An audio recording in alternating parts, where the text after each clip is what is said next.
Hello, I'm Eagle Gardens 1 on Instagram. And this is fucking Talking Shit with Eagle, episode 353. Got an amazing guest for you tonight. You will be able to find him on Instagram as Pop Shrooms. Hello, Chris. How you doing today? You want to tell us how you're doing and, of course, where we can find you? Please, good sir. So, are you talking to me now? Yeah, I am talking to you. Right on. So, IG, Pop Shrooms 2. Pop Shrooms 2. Make sure whenever you go there that you're thinking, Michael family. Yeah. So, I am very honored to have you on this show. I can't thank you enough for coming on. This is exciting. 353, this is your 303rd deal of doing this? Or did you just give it a random number? No, sir. To be honest with you, coming up here in March or May, March 25th, there we go, will be the 1 year episode of this show. And since March 25th of last year, I've done 353 of these episodes, 3 24-hour episodes, and 1 12-hour hash how-to video, and probably another 300 wormholes on top of all that. Let me tell you, I'm proud of that, man, because that just means you're blowing out knowledge, or you're at least facilitating, like I said earlier, facilitating communication. I don't mean those as big words, just stringing two together. That's the real deal. Much more we can't do as humans, man. You're giving a lot away. Time. Look at the time you're putting in, bro. That's some serious commitment to your cause. That's like warrior. Seriously. No, I'm not joking. I'm not trying to blow smoke. That's a lot. You're doing way more than I thought, for sure. You're not competing with me, though, man. Sorry about that. I'll blow you up. But no, I'm kidding you. The truth is, bro, that's a big, I'm impressed. Respect. Congratulations for show 353 and everything else you're doing. Thank you. Thank you from the bottom of my heart. That's pretty awesome. And honestly, that means a lot. It really does. Kindness, bro. That's kindness with a capital K. People don't know. They tune in for half an hour. They watch Eagle. They see, I don't even know what you're doing over there, but I know you're doing something and it isn't for you. I try to make sure it's not about me. To be honest with you, what I do here is I try to showcase like anybody and everybody in the cannabis industry, from the smallest home grower to the large scale home grower to IPM people, to soil people, to anybody that has knowledge or wants to tell their cannabis journey.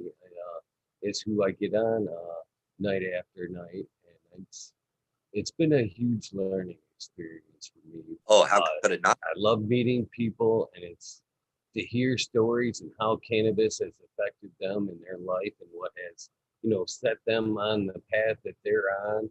It's incredible. It's very happy.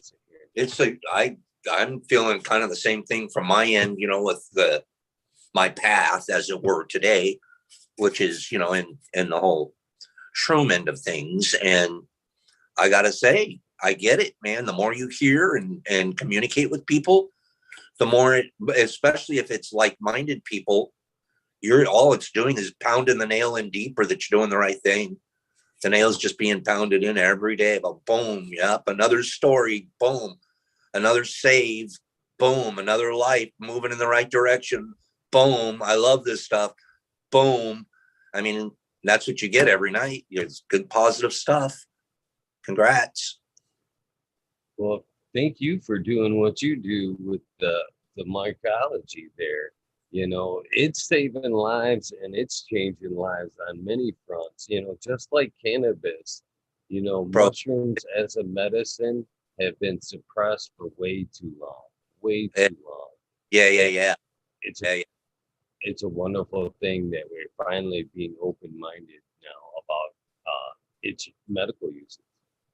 And I'll tell you, like, I'm that living testament of the open-mindedness. You talk about, don't think that this gray-haired old fella has always been open-minded. It's funny how life morphs you. There were times through I'm in my mid-60s now, and you're talking in my 30s and 40s of my path through life. I was probably the most dyed-in-the-wool, very conservative, don't step outside of this box, don't step out of that side of that box guy. Other than my whole life, and if we ever get the whole story, I've always smoked some reefer. Always. It's a medicine. It's that one medicine. I can't even get high from the stuff at that point. It was just, I did it just to manage my own. At this point, I know that I was like manic depressive at some point, almost bipolar, undiagnosed. That was a way to manage my life, and very successful life. But I had to smoke a little weed every day just to monitor myself. And that's the way it went. But I was very, very conservative, super conservative. Got older. You take some circles around that. I don't even call it a sun anymore. I don't even think of it as a sun. I've changed. I don't even think of that yellow thing that's so beautiful. It's a star, bro. We're all stars, man. And we at least, if we're not stars, we rotate around a star. Like when you wake up and you think about, man, that's a star. That's got power. It's got energy. It's feeding us vitamin D. It's a beautiful thing. It's not just some planet, some orb out there. Man, our first minute of our day, we are already being shined on by a star. A freaking star is shining on us. So what are we going to do with that information? My goodness, we got a day to live. We got sun shining. I take it back. A star is shining. How much cooler is that? The sun shining on you is kind of normal, right? But a star is shining on you. A real deal is shining. Man, I got to go get some of that star shine. It's a big deal. I'm not kidding. So now I'm 63 years old. Okay, I'm going to give you a small example. If I'm rambling, I apologize. Am I rambling? Is there something you should be covering? Am I rambling? No, hell, I'm loving this. No, okay. Please run with it. I'll tell you this ramble, right? So you go on a small day trip. Yeah, you're going to go from here to there. You're going to go on a picnic. Yeah, but it's an afternoon off. You're able to relax. You go here, you come home. When you went, you did a lot of observing. You went and you're like, wow, you noticed there was cows in the pasture over there. And you notice, oh, that mountain over there had a little snow on the top of it. Oh, the brook looked pretty right where you had your picnic. You notice things because you have time and you can look at them. Next time you go on that same picnic, you'll notice, oh, the cows are gone. The snow's not on the mountain anymore. But you went on another small trip, same area, and you noticed things. I told you that story because of this. Now imagine you get to take 63 trips around the star that we call the sun. We take 63 trips around. Well, the first couple of trips around, you don't notice much. But about your 3rd, 5th, 7th, 8th, 23rd, 33rd, 55th trip, you start noticing stuff. And you also, the next time around, you're like, wait, next time around, I want to look tighter. I want to look even, zoom in more on that thing, and boom, you kind of miss it. But next time around, you get a bigger piece of the picture. Man, by the time you got your 63rd trip around that star thing, there's so much doesn't matter. There's so much jet and flotsam, bro.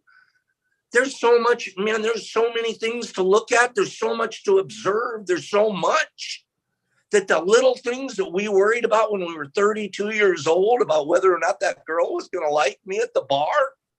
Are you freaking kidding me?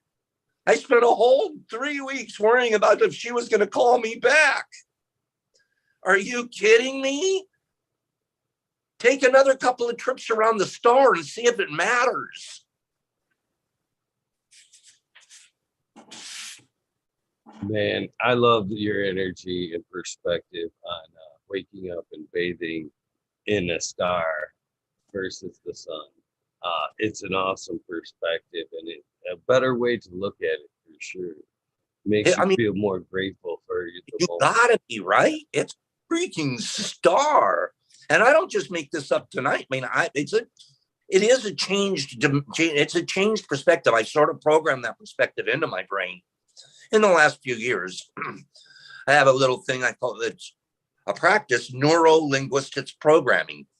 Change a word, neuro, brain, linguistics, what we speak, programming, do it all the time. Stop calling it the sun, call it a star. Just do one thing like that. Your whole perspective about that shine will change. Just change that one word in your vocabulary. Never call it a sun again. Call it, and I'm not talking to you and I'm telling you to do that. That's what I'm trying to do. And it's not always easy. In our conversation here, I've called it a sun 8 times when I really want to keep calling it a star. So it's a star, gosh darn it. And as long as I call it a star every day, I'm getting starshine. I want to call it sun. That's a normal ass day. Everybody gets sunshine. It's an amazing way to look at it. It is. I really like it. You know, Les Brown, who's one of the most motivational speakers I listen to occasionally, and he always says, you know, when you're thinking about your dreams, always aim for the moon. That way, if you missed, you'll always be amongst the stars. I kind of like that. And but man, I want to pick on it too, because I'm also like, first of all, don't aim there. That's a linear aim. That's another thing that men do. Men, we're go to the top, go far, go make it again, shoot for the moon. There's men, not just men, I mean human Homo sapiens. I include women in our unfortunate group here of we think linear, we think binary, win, lose, top, bottom, in, out, yin, yang, black, white. Nature doesn't have a win in her. She doesn't have wins in her, man. She wakes up, what looks like a win can be a loss. What looks like, oh, that lion, it died. That looks like a loss. No, there's a bunch of other animals that are going to eat from it, and then a bunch of cockroaches and ants, and it's going to decompose, and a new hump of grass will grow there. So that isn't even a loss. So nature doesn't win or lose. There is no binary. You know what nature does, bro? Nature wakes up every morning and goes to work.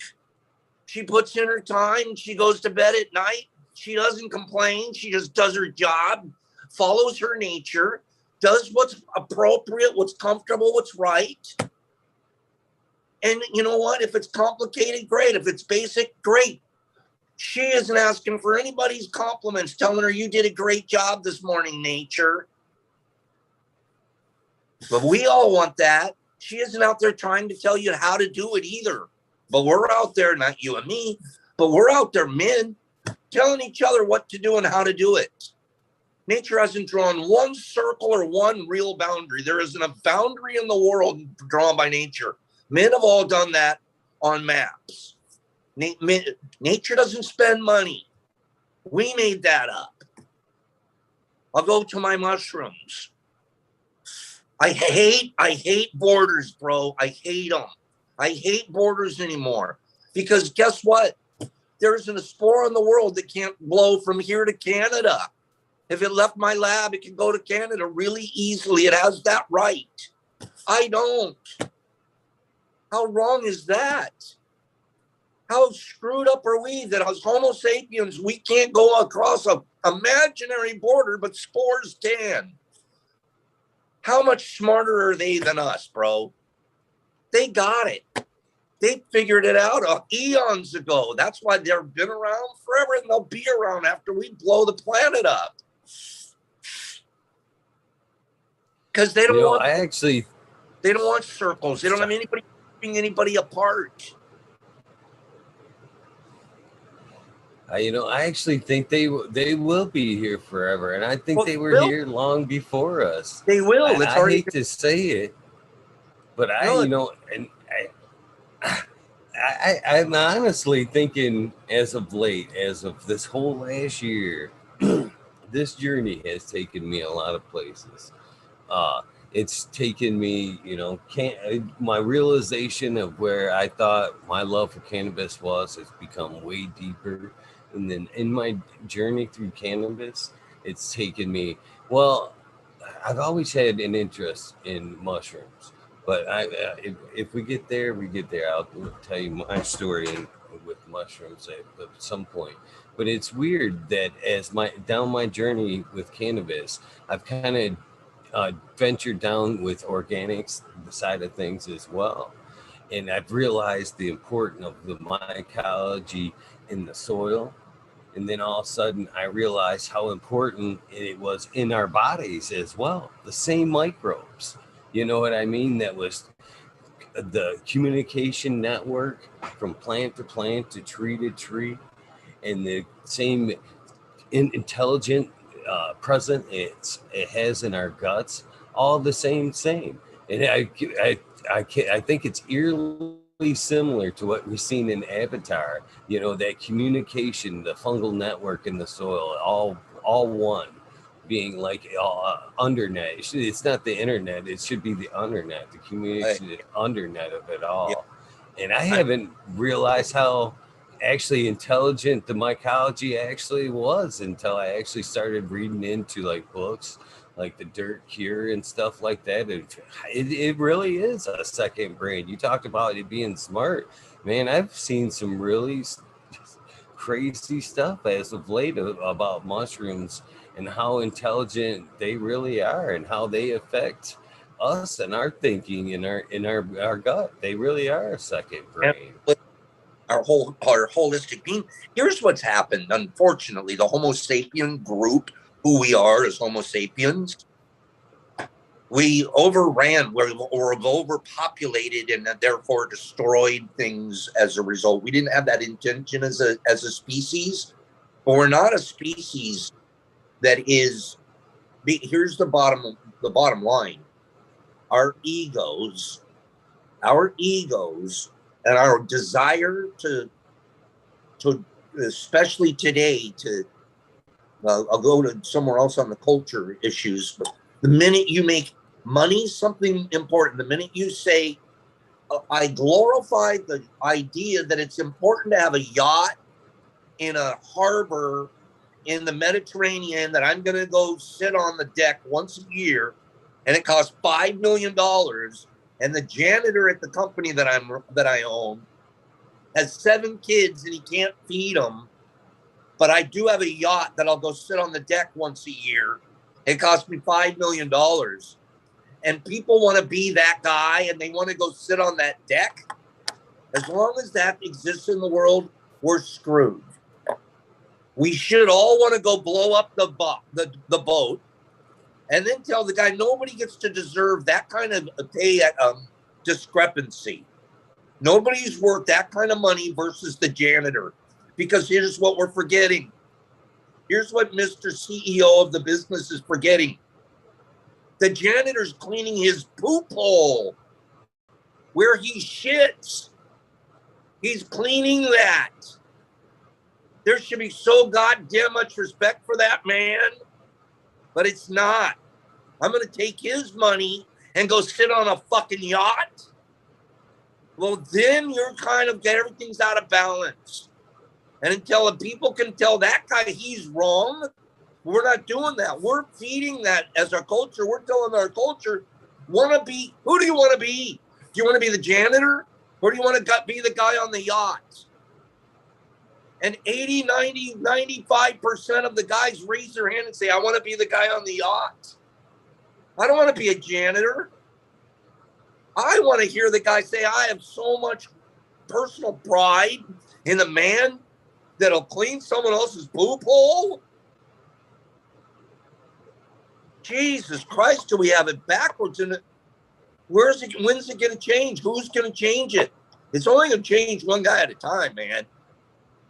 As soon as I look, I can't tell a guy on a yacht, that's really cool, bro. I like you. You're cool. I like you, man. You're cool. I look at a guy on a yacht. You know what I'm talking about. A guy that would spend that kind of ridiculous. I look at a guy like that, and I want to puke on his yacht. And then then the janitor can go there and clean it up and get paid overtime. At least make it worth the janitor's time. I'll help you make some extra bucks, bro. Let's go puke on his yacht.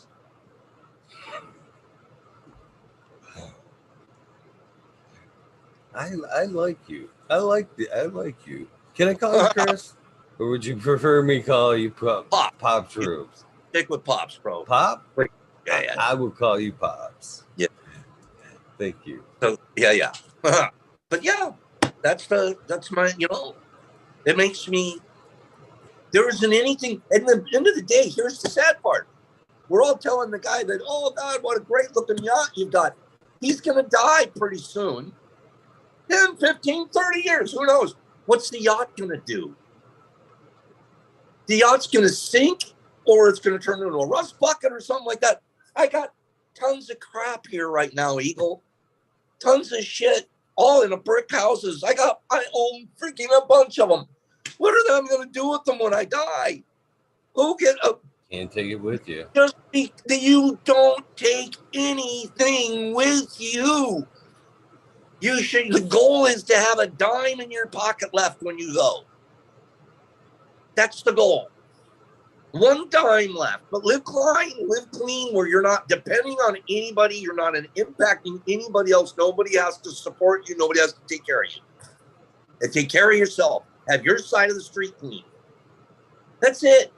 And then the rest of it, spend the rest of your life, whatever you got, giving it away. Because there's no way. What are you going to do with it when you're in a dirt pile or a bag of dust? You don't want to hear about humility? Let me give you one perspective of humility. And we're so screwed up on it. I was reading recently. If we just take time as we know it, like quote unquote, from the Big Bang, when time began till now, and then you take recorded history, where man started understanding enough to actually write on a stone tablet, chisel something. Now we're writing. We're in a communication phase of humans, Homo sapiens. Okay? Take that time between the time we started writing till now, and then take a book, War and Peace. War and Peace is a book this thick, and it's going to represent time, all the time we know. The time that man's been around and been writing a book or writing represent one period in that whole book. One period in the whole book of War and Peace is our written history time. One period. Now, that's 7,000 years. You and me, we're only living in 1 year of that time as we're talking right now. So how small is our little speck on that period inside the book, War and Peace of time? We're the smallest little dust particle. Nothing. Who do you think you are, that you have a boat that makes a difference? We're nothing. We're such a small speck. And I get to be here, bro. I get 70 years on my cycle. 70, 80 if I'm lucky. 90. Oh, I had an extra 10 years bonus. You know what? That 90 years is nothing. It's a blink. It's blink. In the world of worlds of life. It's a blink. If you don't do something in your blink, what a waste. You get one blink. A blink this big, but we wake up every day. Today isn't good enough. No, they didn't take care of me. We're going to spend our blink complaining. We're going to spend our blink feeling sorry for ourselves. We're going to spend our blink this big. We're going to spend our blink doing what? Asking for people to give to me? Or I know what I'm going to do with my blink. I'm going to go make I'm going to go put yachts in the Mediterranean and have big titted chicks and be on the end of that yacht in my blink by ripping off my janitor. That's what I'm going to do in my blink. So we have one blink of starshine.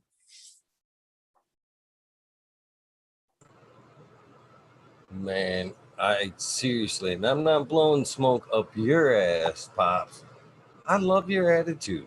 I love your attitude. It is much of what I preach on this show, to be honest with you, about doing nice things for others, chasing your dreams. Because, like you said, I've said this to a lot of people, if your plate's too full, you need to lessen it up. If you're not what's feeding what's your soul, what you're not actually doing what's right and what's making you happy inside, you are fucking wasting your time. You're wasting your time. You're actually and you're wasting other people's time. Yeah, you're spinning your wheels. But, there's also, to me, there's some real, I'm not saying anything you just said isn't right. There's also a lot of self-help garbage in there, out there too. Because you know what? A lot of it is just freaking, I'm back to, I won't do anymore, bro. I'm a Marine.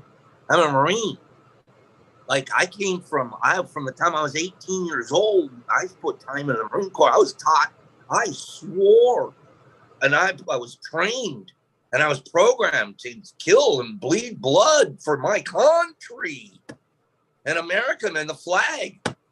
And man, I have to tell you, I'm sorry if I'm offending anybody out there. I don't care about flags anymore. A flag is a fake symbol of patriotism that somebody created to separate me from my brother in Iran. I have brothers in Iran that I'm talking to at 4 o'clock in the morning, because that's the time they can talk, that are growing mushrooms for medicine for people in their country. And they can die. They will be beheaded. They will have their heads cut off if their farms are found. Because somebody in their religion decided that that's not okay. So if you think that flag, my flag, is going to stop me from going to his flag, to flags. Flags are a fake way to keep us separated. That's all they are. They're symbols of they used to be, they might have been at one time something different. I'm not treading on other people's beliefs. Mine are today. Screw flags, screw boundaries, screw circles, screw tribes, screw religions. Nobody's right. Nobody.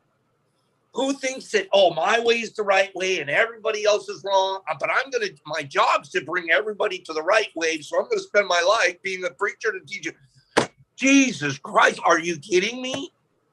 Why don't you just give them a loaf of bread? Just give them a loaf of bread and go home. But instead, you want to poke him in the eye and tell him he's wrong, you're right. Instead, you want to blow each other up. Give each other a cup of water. Instead, we're drawing boundaries and saying there's 7 of us here. There's only 3 of you. Another one. Here's another one. Made in China. We used to, you look at made in China. That's a terrible thing. We've been programmed that as United States citizens. There's nothing wrong with stuff made in China. They do it just as good as us. It's all shitty. Everybody makes it to be obsolete in a minute anyways. But we look at something and say it's made in China, it's bad. No, it's not. There's nothing wrong with it. If it says made in USA over there, there's nothing wrong with it. Whoever made it, the consumer gets to decide. I like the product, I don't like the product. I like the quality, I don't like the quality. But it has nothing to do with whether it says where it was made. But the minute we said that, we've already said elitist, nope, the Chinese stuff, they make crap and we make good stuff. No, they don't. Otherwise, they wouldn't own the marketplace. And what's good and what's bad? There you go with linear thinking again. Forget linear thinking. It isn't about who won, who made good, who made bad. They made more. They made 70 of them. You made 30. Your 30 were made like this. Their 70 were made like that. So what? But it's a win, lose, good, bad, ours better, yours worse, draw boundaries, Chinese bad, American good. Stop. Give a Chinese guy a loaf of bread. Guess what he'll give you? He'll give you a cup of water. Both of you guys are going to be pals. Meanwhile, spores are blowing all around you, and they don't care. Thank you for your passion. I appreciate everything you're doing, my friend. I really do, because this is a medicine, and more people are discovering not just psilocybin, that type of medicine, but mycology across the board. Lion's mane. There's medicine, tons of medicine across the board in mushrooms. Just the process. Here's what happens. Much of the psilocybin use is for people with anxiety. Much. What ends up happening, if somebody just starts to get into the grow, the depression automatically goes away because they have something to look forward to. Now I have a reason to wake up and get off my couch or get out of my musty, moldy bed. Man, I got something to do today. I got to make some jars like this. I get to prep jars, and I get to put them in the PC, and I get them ready. I got a project today. Then I get to put it on a shelf, and I get to watch it colonize. Tomorrow I get to see how far it grew. They have something to look forward to. That's the depressed guy. The anxious guy, he's in the game too. Guess why? Because I'm teaching him, you just inoculated the jar. Now you can't touch it for 5 days. Ha ha. Put it away. Don't touch it. Oh, but I got to touch it. Oh, but I have to. I'm anxious. I'm that kind of guy. You touch it, you're going to have a bad grow. Put it away for 5 days. I'll put it away. You watch. It worked. Guess what? Anxious guy starts calming down.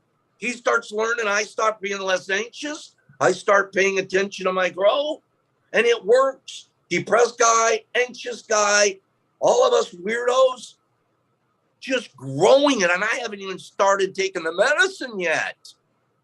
But just to grow it changes who you are. And here's the key. You become kind.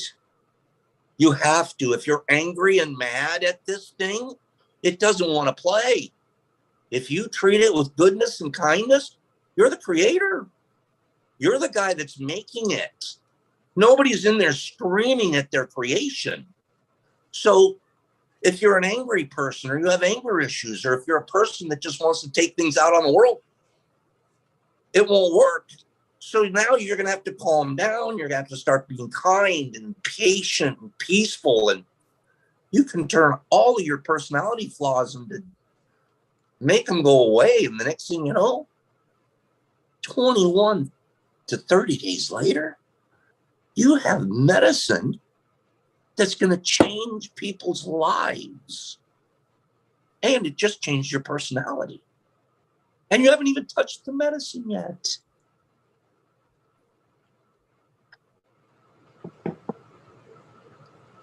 So, do you believe in fate? If you go back and watch this, you can read chat, okay? Actually, if you had another device, you could read chat as it's going along right now, because we are live, and currently there's 66 watching. Are there people? Really? There's people? Because all I see is you and me. I forgot people were even watching. I thought it was just you and me talking. Oh, no, there's 67 and climbing right now. People watching and follow along with this. If you had another device or another computer, you can bring this up on YouTube and watch us and read chat along. Here, I do have another device. Eagle Gardens on YouTube. You'll find us. We're currently live. Just type in Eagle Gardens and it'll bring up my channel, and we'll be right there front and center, and you can read the chat. How interesting. But What's the chat dropped a couple. stuff I should be paying attention to? Because I'm just screaming at your screen here. I don't mean to be doing. I thought it was just you and me, and I'm kind of embarrassed. Not that anything I said hasn't been. I mean every minute of it, but if I knew people were listening, I would have been more interactive. I think. I'm sorry.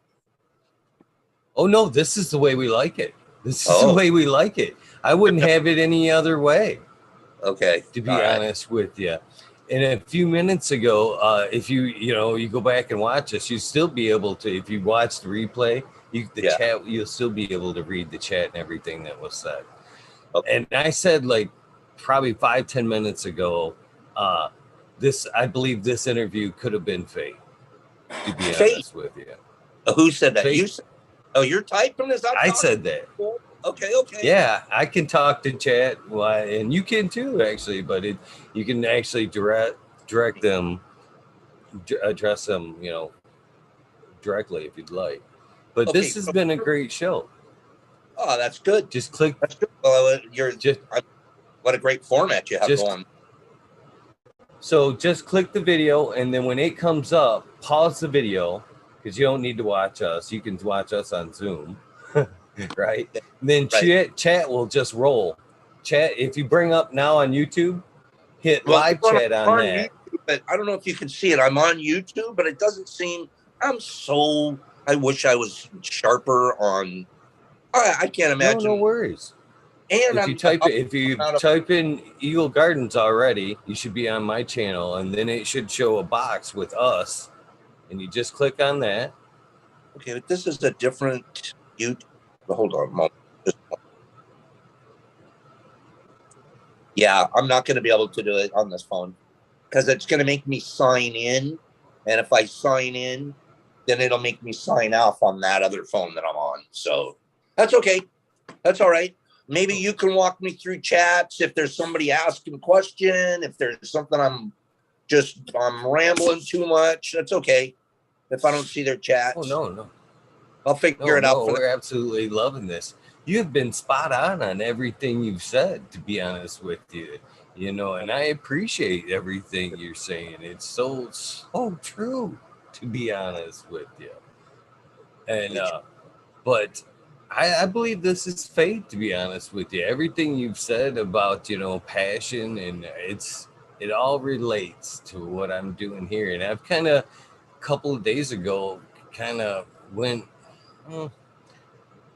second guess things. I needed a little kick in the ass about focus, where I wanted to take my dreams and everything. I get it. You're saying, Pops, you're giving me a jump of energy just about the time I needed it. Perfect. I'm glad to hear it, man. Yes. It's fuel. We fuel each other, bro. That's all there is to it. And so if that's what you meant by fate, you better believe it. But I don't call it fate, not this. Fate's like a fake word. Fate's something we made up. You know what this is? This is dimensions that we don't get. Again, back to what I was telling you, when man's doing that, I never finished that thought about we're binary, win, loss. People talk about what journey are you on? Like I'm a cat. Well, I'm up here on my journey, and you're back here on your journey. How could I be ahead in my journey just because I know more about this one little thing than you? You know 50 things more about 50 things than I do. So you're ahead over here, and then you're over here, and this guy's over here. There is no ahead. There is no behinds.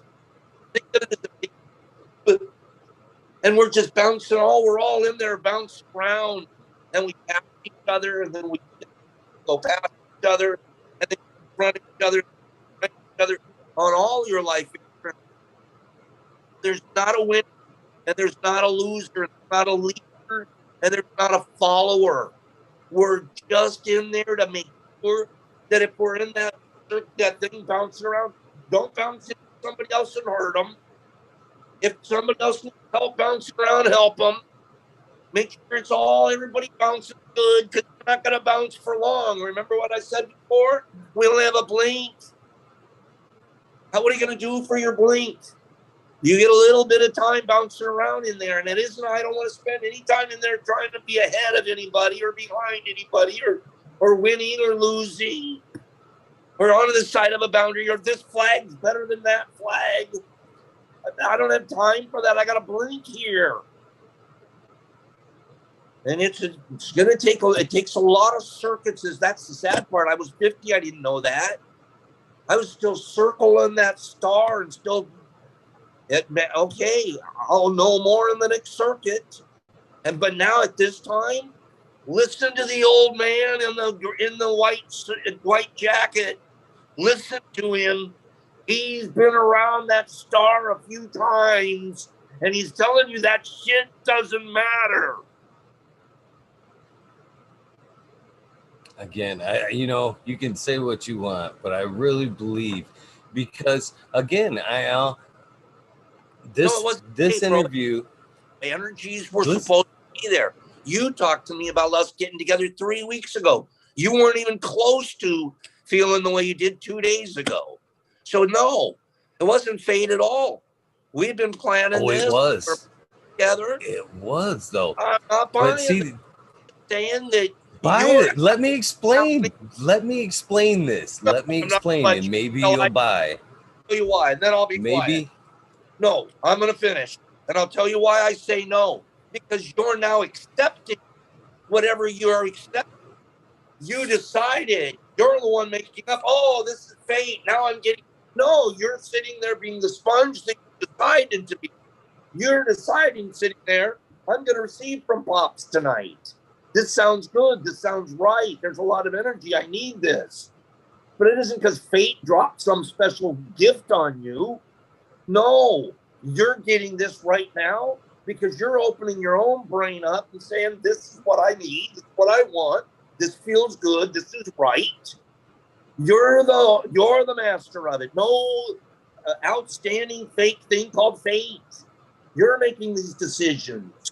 You're making the decision, open your brain and say, I like this. And I like you getting it because, boom, that's what our energies are supposed to do to each other. Bounce around and share. Okay, now I'll shut up and listen. Tell me why it's fate. Okay. I'm gonna tell you why. And I still, even after your rant, and I respect everything you just said. It's fate and not you. I'm siding with fate here. Okay. Because, this is why I say it's fate. I've been on this journey now for almost a year, coming up on a year. A couple of weeks ago, things were getting a little shaky. I was getting a little frustrated with trying to find guests and quality of the show and this and that, and life in general started to make me question my path, my journey, my sincerity in the dream. Okay, things got really shaky, and I really started to question it. I really got into a bad spot, really got into a bugaboo in my head, to be honest with you. Okay. Things got a little bit foggy, and then I kind of hit bottom a little bit with it all. And then I kind of, as you do when you hit bottom on anything, you find out what's important to you, the directions you want to take, and you pick up and you grab them things that you hold dear and you head off into them directions because you know now that these things are near and dear to you, and this is what you want. And that's where I was a few days ago. So I hit that spot and I picked up my belief that I was going to take in cannabis, and I've said this for the last few days. I'm all in now. I see what I want to do. I'm all in. I'm going to do whatever I have to do to finish out my dream. So, and again, I have to back up. There's a whole where mushrooms actually fall into a big part of this whole thing. And maybe we can revert back to that, but I want to go to now and the fate. So I kind of got back on track. And when I decided that I was all back in with cannabis and this project that I had going, because this project means a lot to me and on the community that I've created. At that point, when I was really trying to get back on course and things were starting, the good feeling about this project that I had was coming back. I could feel the energy in this and what I wanted to do, and nothing was going to stop it. I started seeing the angel numbers again. They faded for a minute. The 111, 222s. What's an angel number? Angel numbers are repeating numbers, like when you see Oh, okay. 111 or What 222, are you talking about? I have an stuff angel. like that. I wasn't clear on the term. I know what you mean. Okay. Okay. Angel number. I'm good with you. So they have they have a bunch of meanings, and I had stopped seeing them for a while, but once I started clear about wanting to do this show again, I started seeing them again. Okay, and Okay. then as far as finding you were suggested by somebody in chat, and I went, they sounds like a great guest. Hit him up and tell him, D-man, give me a DM. You pop back, hitting you up, and then we scheduled this episode. Now we fast forward to today. This is this invigoration of in this project is the revelation is only a couple days old, and then here you pop on, and much of everything you spoke about tonight is almost everything in the drum I've been beating this last year. The way to live, help people out, to not doing things for profit, doing things for the right reasons. I end every show with do something nice for somebody. Brandon Maxwell, kindness will change lives. Every show I end that with. And tonight with you, the message that you came on with, it's everything that I needed to hear. It is like like you were meant to come on and go, hey, buddy, remember, these are the things that are important to you. Remember, this is what you started this with. So, and then with that aspect, you are kind of the cheerleader I needed to fucking hear tonight. I honestly believe that these paths were crossed for Well, okay. some way. I'm gonna take. So, I mean that. Thank you, brother, and from the bottom of my heart, because you know what? I'll give you a side effect, a side on that for a moment. Let me table a thought, but back to. I hope you weren't hearing me disrespect you by saying fate. Making fun of your idea of it being fate versus me telling you it's your choice. And I'm not going to get further arguing on that. Fate to me leaves stuff in somebody else's hands. It's all in yours, bro. You did all of this. You're the one that reached out to the guy and made him your guest. You're the one that stayed in contact with me and made sure I knew what time and when and where to show up. You're the one that I had a problem even connecting. I don't even know how to connect up to this stuff. You made sure that it happened. You were so involved in the process. Fate had nothing to do with it. And as you're sitting here right now, you're deciding how much of this to accept, how much of it matters. And some of it's just like, yeah, that part was good, but it's not what matters to me. But this part does. You're the guy. You're the star of your own universe in that situation. No fate. That's my thinking on that. Now, my end of it, if you think me standing up and doing, I'm one hell of a cheerleader. You better believe it. I do one hell of a pom-pom job. I can put pom-pom jobs on with the best of them. But guess what? There isn't a guy. Let's go back to a university. Let's pretend we're at some college football game, right? And there's always a stack of cheerleaders. They're the prettiest girls on the team. They're the prettiest girls in the college. And they're all wearing their letter and they're doing pyramids. There's always a guy. There's one or two of the guys. They're the cheerleader guys, and they're doing the megaphones. And you guys used to make fun of that guy. Well, number one, they got the hot girls or the hot guys, if that's what they like. And number two, if you think that cheerleader guy with the cheerleader girls, that group, they aren't having more fun than anybody at the game, you've got another thing coming. You think the cheerleader, the guy with the pom-poms, isn't getting more energy than anybody else? Yeah, he's giving energy, but he's getting more than anybody in the game. Don't forget that. It's a two-way street. Nothing's one way. Nothing's linear. It's boom, boom, boom, boom. Thank you for letting me be on your show. This means a ton. I'm growing. You're beautiful. Hope people out there get it. This is the way it's supposed to be. Love it. Cheerleaders get more than anybody else.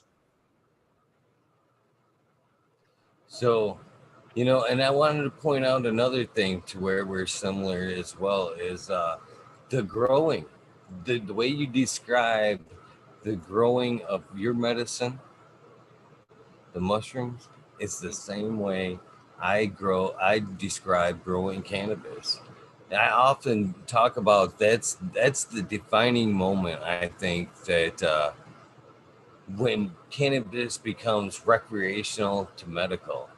That instance when you plant that thing and you're spending that time in your room, and just like you said, you're watching it grow, it changes the whole way you think about cannabis. It's now, your medicine, you're creating this, when every day when you go in there, it's the same thing. It's a loss in that anxiety. That plant just takes it away from you. It almost melts it.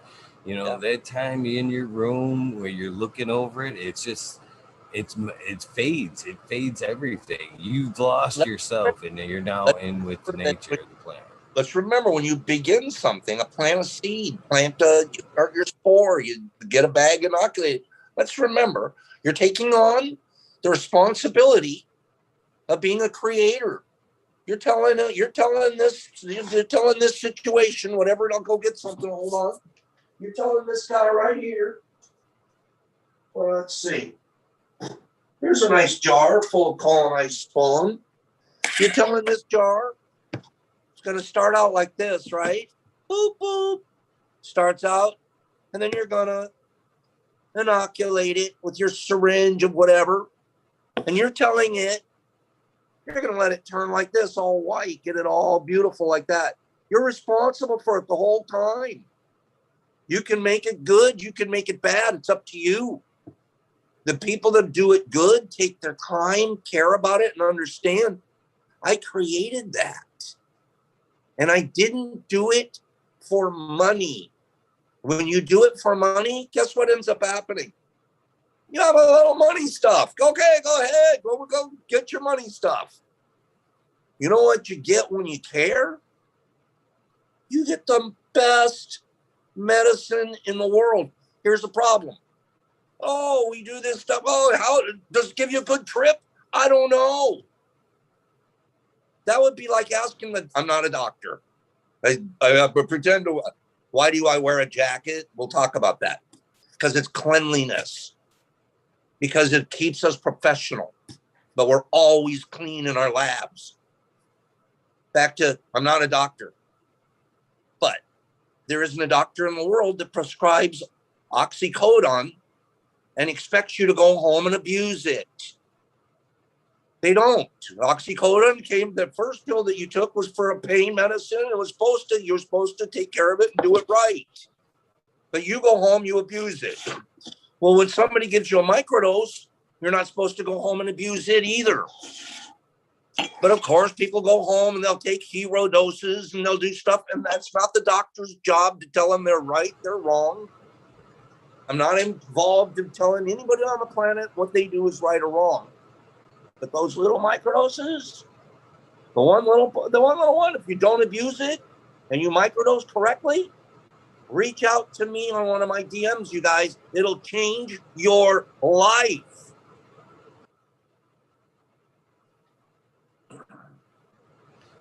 I agree. So when did it change your life? When did it go from, because you said you were pretty straight laced. So when did this revelation come on for you? Well, growing up, just getting older, I keep going back to the more circuits around the star, the more I just realize a lot of stuff's inconsequential. But let's do the truth, Pops. Originally, like I'm looking at the mushroom game a lot like the weed farmers out there. And the weed farmers were all chasing the big buck. And at the end of the day, now things are getting legalized and everything's getting regulated. And the big weed growers, some of them are getting choked out. And they're not able to make the money that they thought that they were going to make or had been making. So some of them are sitting around on piles of money. with the warehouses. And what am I going to do? Well, let's flip these grows and turn them into a big grows and grow this other stuff. Oh, okay. Well, I'm kind of sniffing around the edges looking at that too. Wow, that's a pretty smart way to make some money real fast. And this is from a greedy old guy that doesn't need a dime. I'm set for life. And I'm still out there chasing. How am I 60 years old and I'm still figuring out how can I make more money? Not because I have a yacht or anything. And I'm not ripping anybody off. I always employed people, always took care of my employees, always was good. But why is my brain, I'm talking about my brain, entrepreneurial brain, telling me, wow, let's go get more money. So that was my original look at it, bro. And then I was getting into it and I'm like, wait a minute. I started getting personal testimonies coming to me from people that were using this as a medicine. And I'm telling you, it changed my freaking life. It changed who I was to the bone. Because I can't grow mushrooms well if I'm a freaking creep. I got to take my time and I got to care about them. But man, when you hear some of the stories, and they're basic, some are basic and some are like, as one, I shared this the other day on my YouTube. A little girl, she's 7 years old. She has a fungus disease in her nails. She can't grow fingernails. Man, you think about a little girl being 7 years old, she's going to like this from the playground for the rest of her life. Teased, made fun of, hiding, ruins your self-image. This is nails. You and me, we're men. We don't get it. They spend $100 a month on their nails to look beautiful for us. And it matters. And you're an 18-year-old girl in high school and you can't grow nails. Everybody's making fun of you. You just want to crawl up on a ball and die. That's not her fault. Guess what? In her early 20s, pops. Reach out, we start. But she starts microdosing. 6 months later, she's got the most gorgeous nails you've ever seen in the world. That's the reaction for her, the side effect for her. Who the heck doesn't want to do this job? Who doesn't want to wake up every day? That's one tiny story, and it's fingernails. I'll tell you a kidney replacement story later. I'll tell you other stories. I'll tell you a brain polyp story. Beyond the PTSDs, the anxieties, the depressions. And for me, it's lessened my need to smoke weed. I smoked a ton. 1 microdose in the morning. I smoke maybe 2 hits a day now, almost out of habit. And it's been really good because my lungs suck. My lungs are 90. I should have stopped a long time ago just for my lungs. So the dosing is saving my life. I don't need to smoke like I needed to smoke before. My own life. So yeah, I'm committed, bro. I'm in it. I'm in for the game. And I don't care who, whatever. I wrote something the other day on my profile, on my IG. You know what? I don't care if nobody out there gets to dictate my passion, my voice, how loud I am, who I care about, what I care about. Nobody gets to dictate that. I get to dictate it. If you don't like it, change the channel.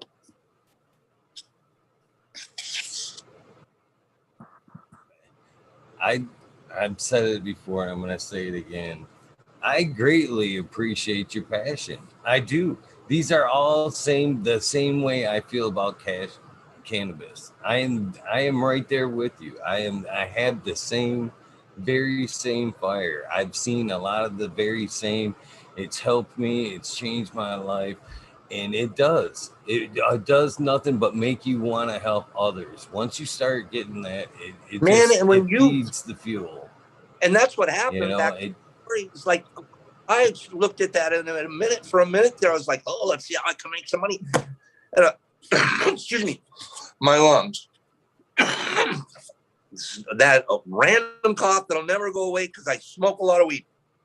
Anyways, that's exactly what happened. As I reached a point, I'm looking at this and I'm started helping people, and a little over 2 years ago, bro, it just switched. A total switch in why I do what I do. And then I didn't even know about the social media until middle of last year, maybe October-ish. I got turned on to Instagram. I'm like, hey, let me be Pop Shrooms on Instagram because I'm Pops over here, and that's my business name. I own a business, and all of this is, I've got businesses and a license and this and that. And this place here is dedicated to just what I do. I live somewhere else. I mean, it's all set up. This is not a game. And it should be a nonprofit organization because I bring in you see, I probably bring in, I'm saying this because maybe you have viewers still, I don't know. But we bring in seven. There's 85 watching right now. Bro, we bring in 6 or 7 students a week here. Teaching my college. A guy came in the other day, man. It was like, I'm addicted to my college. He pops. He goes, I used to be a heroin addict, but it's changed. I go, isn't it great to have a positive addiction instead of a negative addiction? He's like, this is the best. He goes, man, I have something to look forward to, something I wake up to every day. I get to go check my jars. I get to go check my tubs. I get to go check my Petri plates. I get some, man, I'm in the game. I got a game to be in. And I'm like, turn around, bro. Let me see your jersey number. Yeah, you're number 1. Look at that jersey number. You're wearing number 1, bro. That's this game. And I appreciate what you're doing because, I say this a lot too. I think it's no coincidence that cannabis and mushrooms are being pushed to the forefront as far as medicine goes. It's so many. They can't argue with the results.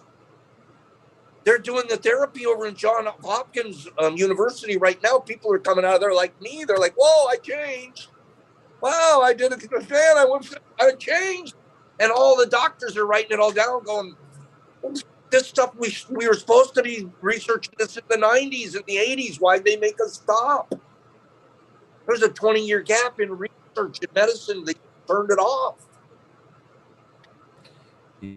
It couldn't be any better time for a person like yourself to be spreading this knowledge. Anxiety is at an all-time high. Kids have it, adults have it. I'm finding relief in microdosing. There's a gentleman, Bingus, who's in his 60s as well. Just finding the power of microdosing, it's changing his life. He's been like almost 2 weeks. It's like changing his life. It's a vitamin, Boda. Just to change it gives you a hope and a feel, and it isn't a trip. It's a mood alter. It's like, I'm not going to be depressed in the morning. I'm going to wake up. It's a star that I look at. It's a different perspective because it's literally, we know the psilocybin is not reconnecting. That's the wrong word. Connecting neural pathways that have not been connected. Some of our brains aren't completely wired all the way. This little guy goes in there and it fills in and it does some wiring and it changes some other, and boom, all of a sudden you're looking at Pops now looks at the sun and calls it a star. Now that's holistically done too. He's not drinking alcohol. He had a microdose. And now his life calls it stars instead of suns. That's pretty freaking amazing. It is amazing. And it's helping and changing so many lives.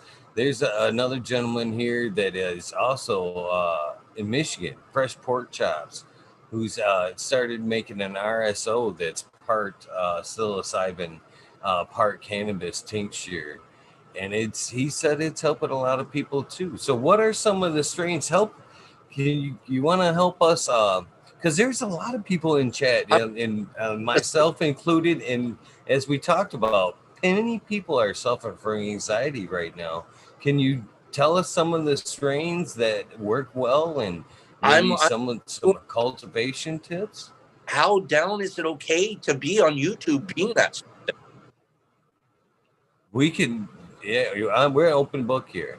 We're an open book, There's no consequences for certain topics on YouTube to you or to us or to me or anybody? Sir, I'm on mushrooms right now. I've done a couple of episodes where me and my guests have been just tripping You just cracked me up. balls. Call me sir. Number one, don't call me sir. You just cracked me up completely. That's funny as hell, bro. Okay. No, basically if you were asking for potencies, here's the truth. With psilocybin, so much of it is set and setting. Set and setting. You have to be in the right mindset. Your mind has to be right. Or, you know, just you got to be right. And usually that's why people microdose in the morning. They wake up, your mind's right, and you see that because the other part of this is setting. And you want, usually, in order to even feel the effects of 300-pound guy that takes a little microdose this big after taking, you know, having a steak and 3 potatoes, probably not going to really feel it. And then he's later going to go, I don't really get the microdose, so now I'm going to have to take 8 grams of it. No, you're in the wrong setting. What you want to do is be in an emptier stomach, empty, a microdose in the morning, and you chase it with the citrus drink. That activates things. So now you're a little bit of lemonade, or that's the best thing because the citric in it, or orange juice. Now, for the rest of the day, you just don't have an even flow. Some of the anxiety, some of the depression, some of those things, more than anything, you're bright and you're focused. Why do you think people in the biggest users right now are in Silicon Valley? All the tech guys running around in Silicon Valley, they're not running around high in their offices. They're working 12, 14 hours a day, driven, focused machines sitting there going like this and all happy and good and happy to be there and everybody's in good place and just doing it naturally, hopefully, healthfully. And at the same time, they're eating good foods. They're eating granola bars for lunch. They're probably bicycling to work. I mean, it isn't just the pills changing their life. It's part of the life. It's part of a lifestyle. It's part of my lifestyle. You don't think, oh, this little microdose pill is a miracle pill. It's not. Am I rambling? No, not at all. You're the guest. You're supposed to ramble. I'm supposed to ramble. You're supposed to. You're killing me. Is there any, are people asking any questions or anything like that? Or are there any comments out there? I don't know. Oh, there's been, I haven't been making notes, but there has been tons of questions or comments throughout this. They are loving this. I guarantee you will see if your Instagram hasn't blown up yet, it will be blown up by morning. I bet you everybody that is in chat will be following along and asking you questions. We all bring it. Love the mycology. That's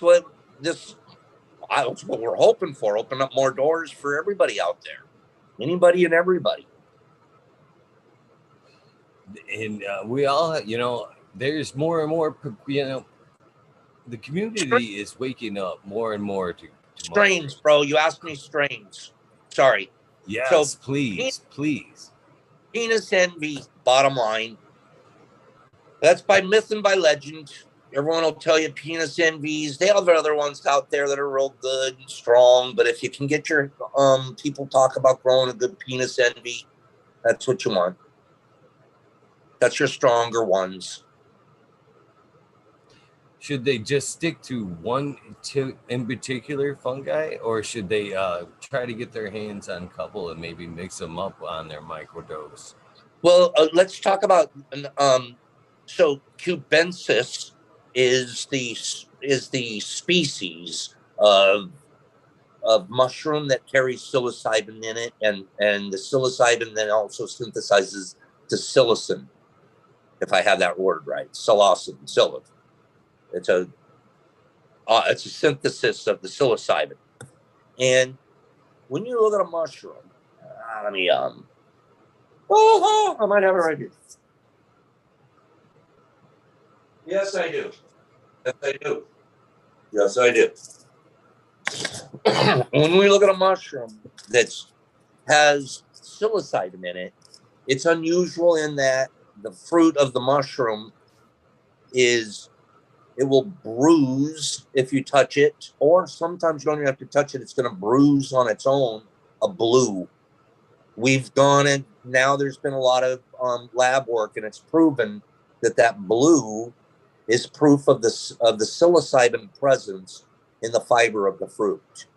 So, having said that, one of the ways we know humans, not in a lab, you're out in the field, if you pick a mushroom and it bruises a bluishness, and also the spores themselves are a purple. They're a dark purple on almost every one of the psilocybin except albinos. That will tell you that you're now dealing with a psilocybin mushroom. There's only a few of them that do that. Here's an example of one. I don't know if my camera's going to show it well, but you see that little guy? Can you see him good, Eagle? I can. You see the blueness on there? I do. Okay. So that guy right there is telling you he's magical. He's got a bunch of psilocybin in it.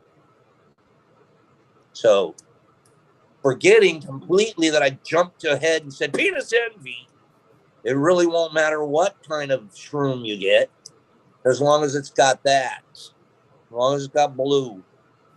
So there's different strains. Here's one. This is called Ghost. They very good, very strong. Here's another one. Does it have blue pops? Well, I don't know. You tell me. When we pluck them real careful. We try not to bruise the stalk, but down at the root, is it blue? Yes, I don't know. Eagle, is it? I see it. Okay, that's a Burma. Boom. Are we enjoying this out there? You guys gotta be loving it. Okay. What about this one? They got a little bit of blue on it. One more, we plucked it. Sure does. That's a tidal wave. So there's different strains, they all do.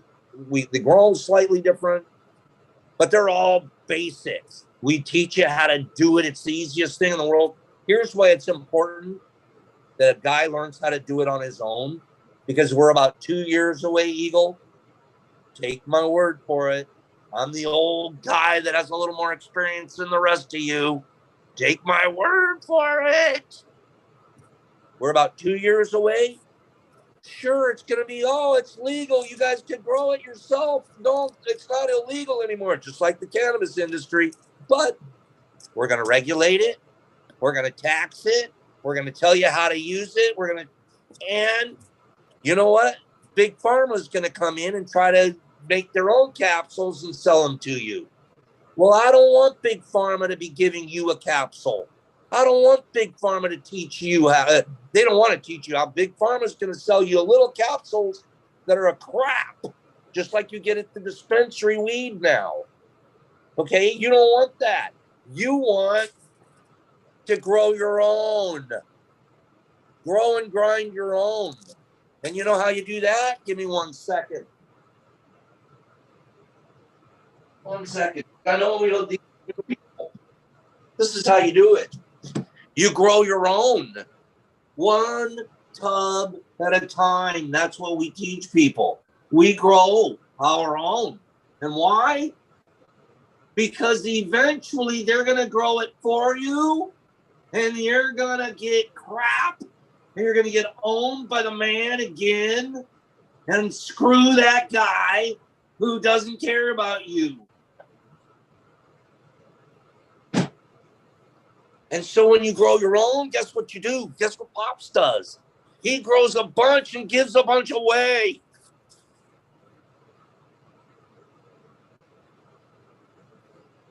And they grow their own. To what you're doing. We're all out there growing our own. Give some of it away. And then a bunch giving away. This guy's giving some away. This guy's giving. Then Big Pharma can't make any money off of us. And guess what? That guy with the yacht, he's the guy that owns Big Pharma. Remember? The guy with the yacht, now he can't make his yacht payment. Ha, ha. Let the yacht sink.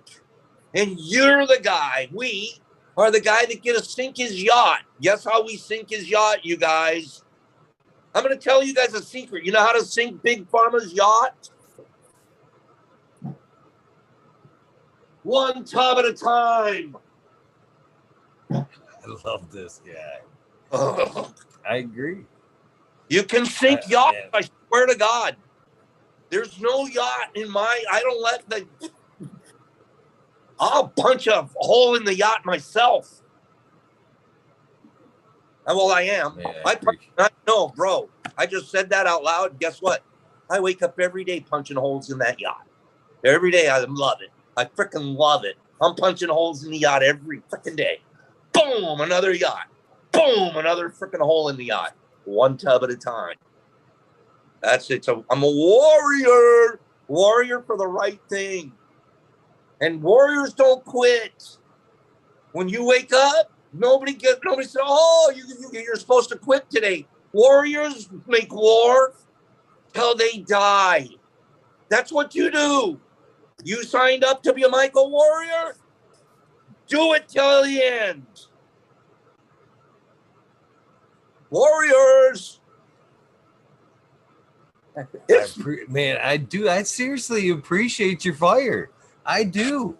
Man, you're right.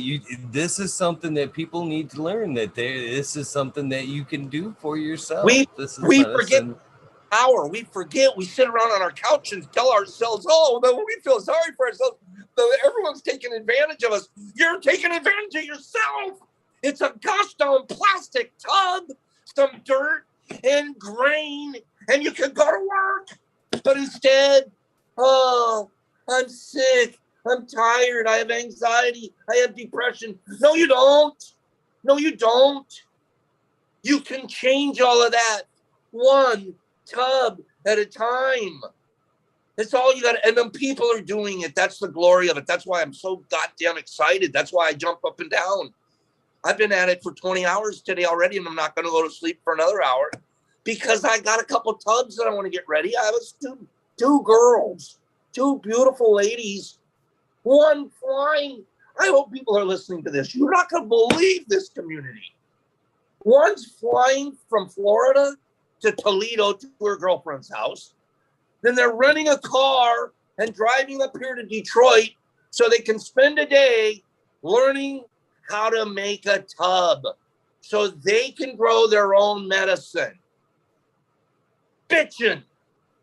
2 more holes in the yacht. Thank you. Two more holes. No, thank them. Thank them. They're the ones on the plane, and they're the ones driving all the way from Toledo. Thank them. They're the freaking bitching ones. Jeez. Thank them. They're waking me up. They're making me wake up. Thank them. If they weren't coming from Toledo, I might not wake up tomorrow. I might just take the day off. But I don't take days off. You're teaching people how to fish. You know what I'm saying? You're teaching 2 amazing people, and they can go home and they can teach others that, if they had... It's already happening because mycology is not hard. And it's easier than our weed game because we can flip a tub in 38. You can flip a tub in 38 right there. Weeds, it's a lot more. It's a much more difficult process. Do you mind telling people? I know you can order spores online, but do you have a source that you mind, credible source you mind throwing out there for people that would like to order some and get their journey started? Okay, it's a really fair question. When we first start, we're looking at our shroom. Okay, our shroom, the cap opens up, spreads out spores. Okay, the shroom itself, you have a mycelial network. The shroom is the reproductive organ of the mycelial network. Okay, it's what it is. It's wanting to reproduce more mycelium. So it sends out a penis, looks just like one, and that's actually what it is. Don't argue with me out there in the biology world. It's the penis of the mycelium goes up.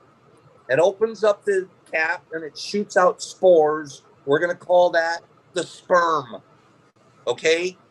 So now it's shot out sperm. That sperm catches air, wafts off somewhere, and it's supposed to land. That one little spore lands in a perfect spot, just the right temperature, right humidity, a leaf covering it, not much sunshine, everything perfect, just right. 1 out of a billion, one of those spores. And remember, it can cross any border. It doesn't have a border. It blows wherever it wants. Nature's in charge, not man. So now it blows somewhere and start a new mycelium network, all from one little spore out of all of that to say, we as humans have figured out we can get those spores out of this guy, put them in a syringe, and inject them into jars of grain or jars or bags of grain. I didn't have all this ready on purpose. It just happens to be here. Or we can take the spore and inject it into these. It's a way to do it, but Pops is here to tell you that's the long way. And it's the completely 100% legal way. In 47 states in the United States, you can buy the spore in a syringe. Give me 1 second.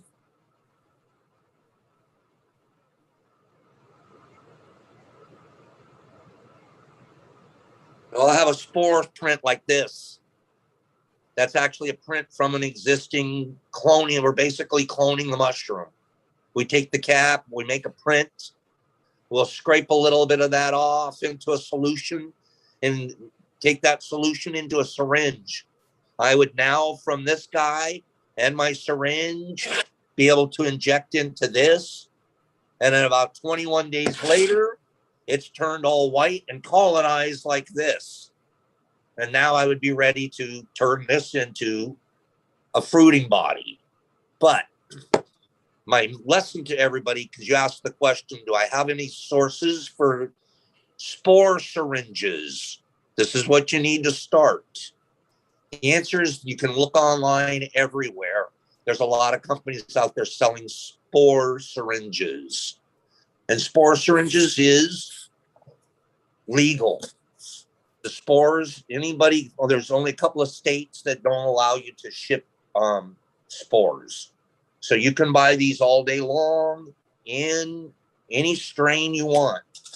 Burma, Penis Envy, Golden Teacher, Ghost, anything that will do your research, figure out which ones you want. You can buy spore syringes.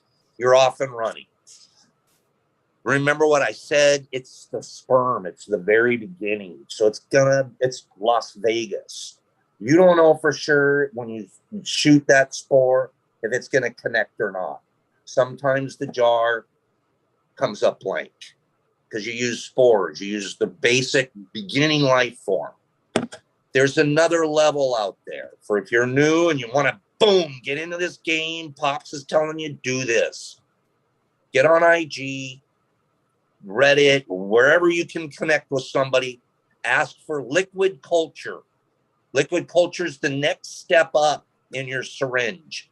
I didn't have any. They're upstairs in my other chambers. That syringe, instead of being full of little black pepper dots, which are spores, it's full of clouds. We've spent a couple of weeks in the laboratory taking the print, and instead of just being a spore syringe, we've given a lot more life to that and turned it into a liquid culture. That liquid culture to sell back and forth is not legal. So you got to find somebody that's willing to work with you. And that syringe, because it's created, there's more life in it. So there's a whole underground market out here of people selling liquid cultures back and forth to each other. It's the way, if you want to get in the game, you want to get your stuff going quick, you'll want liquid culture. If you want to be at home and look, I'm really worried about what's going to come in the mail, you'll want a spore syringe. But guess what? At the end of the day, once you've taken your spore syringe and shot it into a jar, or you take a liquid culture and you shoot it into the jar, you're at the same point You're growing. So what do you want? And for me, I'm over being afraid of the law. I'm over worrying about any of it. And I'll tell you why. Because I don't think that there's a whole lot to worry about anymore. Johnny Law's not chasing the mushroom guy right now, especially somebody that's not making any money at it. They're not worried about the guy that's broke. If there's anybody they're chasing, they're going to chase the mushroom cartel guy. And I don't know who that is. There's not a lot of guys out there making $1,000 million off of mushrooms. Another thing is they're not too worried about it, especially here in Michigan. You know this. We're really covered over here. We got some really forward-thinking prosecutors. There's a zero bail policy going on, $100 fine first time you're caught doing anything. They don't care. They're really forward-thinking. And the idea at the same time for us, man, if they're not looking, get to work. What are we doing? Hiding in our basements with masks on. People online teaching with masks on. Who the hell is going to follow a teacher that's wearing a mask? You're practically saying, come on, guys, let's do something illegal. I'll teach you how. Are you kidding me? Have respect, have decency, have honor, care about what you're doing, and don't call it illegal because it's not. What's illegal is the law that's telling you, change it. The only way you're going to change it is get out there in the star shine, not the sunshine, and tell people you're wrong. That's a bad law. You don't hide in your basement. We've been hiding in our basements and playing mushrooms for 20 years, telling everybody, oh, we're afraid of that law. Screw that law. Get out of there. Now we're doing that. We're only 2 years away from it all being legal. But you know why it is now, bro? Because the money guy's already put his money in there.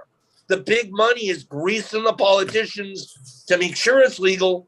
So they're already behind it. It's just a Pop's conspiracy. It's happening. You got the biggest money guys in the game, Peter Thiel, Zuckerberg himself. They're all tied up with the big corporations. You know why? You haven't seen one negative article about mushrooms in the last 3 or 4 years. Everything you're seeing in media is positive. They're spinning it so well, making sure that we're getting the idea that mushrooms are good. And they are. They're right. But they're doing it. So eventually, when that's legal, they are going to then sell you the microdose they want you to take. I don't want you taking his microdose. I want you taking your own microdose. They're setting it up to get legal now, and they're good for that. We want that. But it should have been 20 years ago, and it could be faster. And don't be afraid of what you're doing. Don't be ashamed. If you live in fear, then you're living in the wrong direction. Nobody in fear, nobody that thinks what they're doing is wrong is going to give. You're not giving wrong. When you say, this is the right thing to do, and I got to give it away. Don't wear masks. Don't be afraid. And I'll tell you what, if somebody on the planet decides, nope, that old man should go to jail for what he's doing, I'll be out of jail in 24 hours. I'll be out of jail in 24 hours. Oh, they should take his house from him. That's okay. I have 3 more. I don't care. Take it. I'm not going to shut up. There's no reason to shut up anymore. Take my house. Put me in jail for 24 hours. I'll be out. And then you think that this old man that can't shut the hell up isn't going to be on the news? Why am I kidding you? Because he's teaching people how to grow fungus? That's the other thing that cracks me up. You think putting me in jail is going to stop me from growing fungus? Fungus grows under my fingernails. I can grow fungus anywhere. It grows under Fungus is the most basic thing in the world, and they're going to tell us we can't grow it. I own this property outright. I signed up when I was 20 years old to bleed and die for this country. And you think that they're going to tell me I can't grow fungus in my own basement? Go to hell. I agree with you. I'm You bringing them should in by the trainload. The only thing I don't have is a billboard out front. So what would be a psychedelic or non-psychedelic? What would be one of your favorite mushrooms, for any reason? Do you have a favorite in particular outside of psilocybin? It don't have to be a magical mushroom. It could be lion's mane. It could be an edible mushroom. Is there something there, in particular species that you're excited about? For me, again, it doesn't have to be, a magic mushroom. Is no, I there get a species? Yeah, lion's mane is very. I'm digging lion's mane. We're growing some great lion's mane. Lion's mane has some really neat properties, and it's also most of the time on our microdoses we keep our mixes pure, but it's a very good mix. We'll take. There's a certain mix, and Paul Stamets is like the godfather of godfathers in the mushroom world, and his recipe, as it were, for microdosing includes lion's mane. He's got about a 60%, don't quote me on this, but 65% the psilocybin, about 20% lion's mane, and some niacin in there. And that to him is like the perfect microdose. So lion's mane is, and even by itself, I have some people that take lion's mane directly its own dose, and it's really, it just helps them. So lion's mane would be my next one. In terms of me and gourmets, edible mushrooms, that's the irony of ironies, is never in my life have I ever been a guy that's liked even, I love the flavor of mushrooms always, but I've never been able to really eat mushrooms because that texture. I've always been, I just would avoid mushrooms, pick them off of the, put them on the pizza because I like the flavor, but then I have to pick the individual piece off of the pizza. So it's irony of ironies that here I am today, so sold out for mushrooms when it was not a food of choice. As good as they are for you, it was just I could never get past the texture. So I still am not a big eater of them. I'm a grinder of them. I can understand that. I can feel that. I actually have a bugaboo about mashed potatoes. I can't, for some reason, Really? I can't swallow mashed potatoes for nothing. I can eat baked potatoes, French fries, all that good shit, but to take a spoonful of mashed potatoes, I will choke. I can't get it down. I might be the first guy who heard that, but I kind of can get it. You know what I mean? There's got to be a weirdy thing in there. I get it. Yeah. How interesting. I like hearing that. That's funny.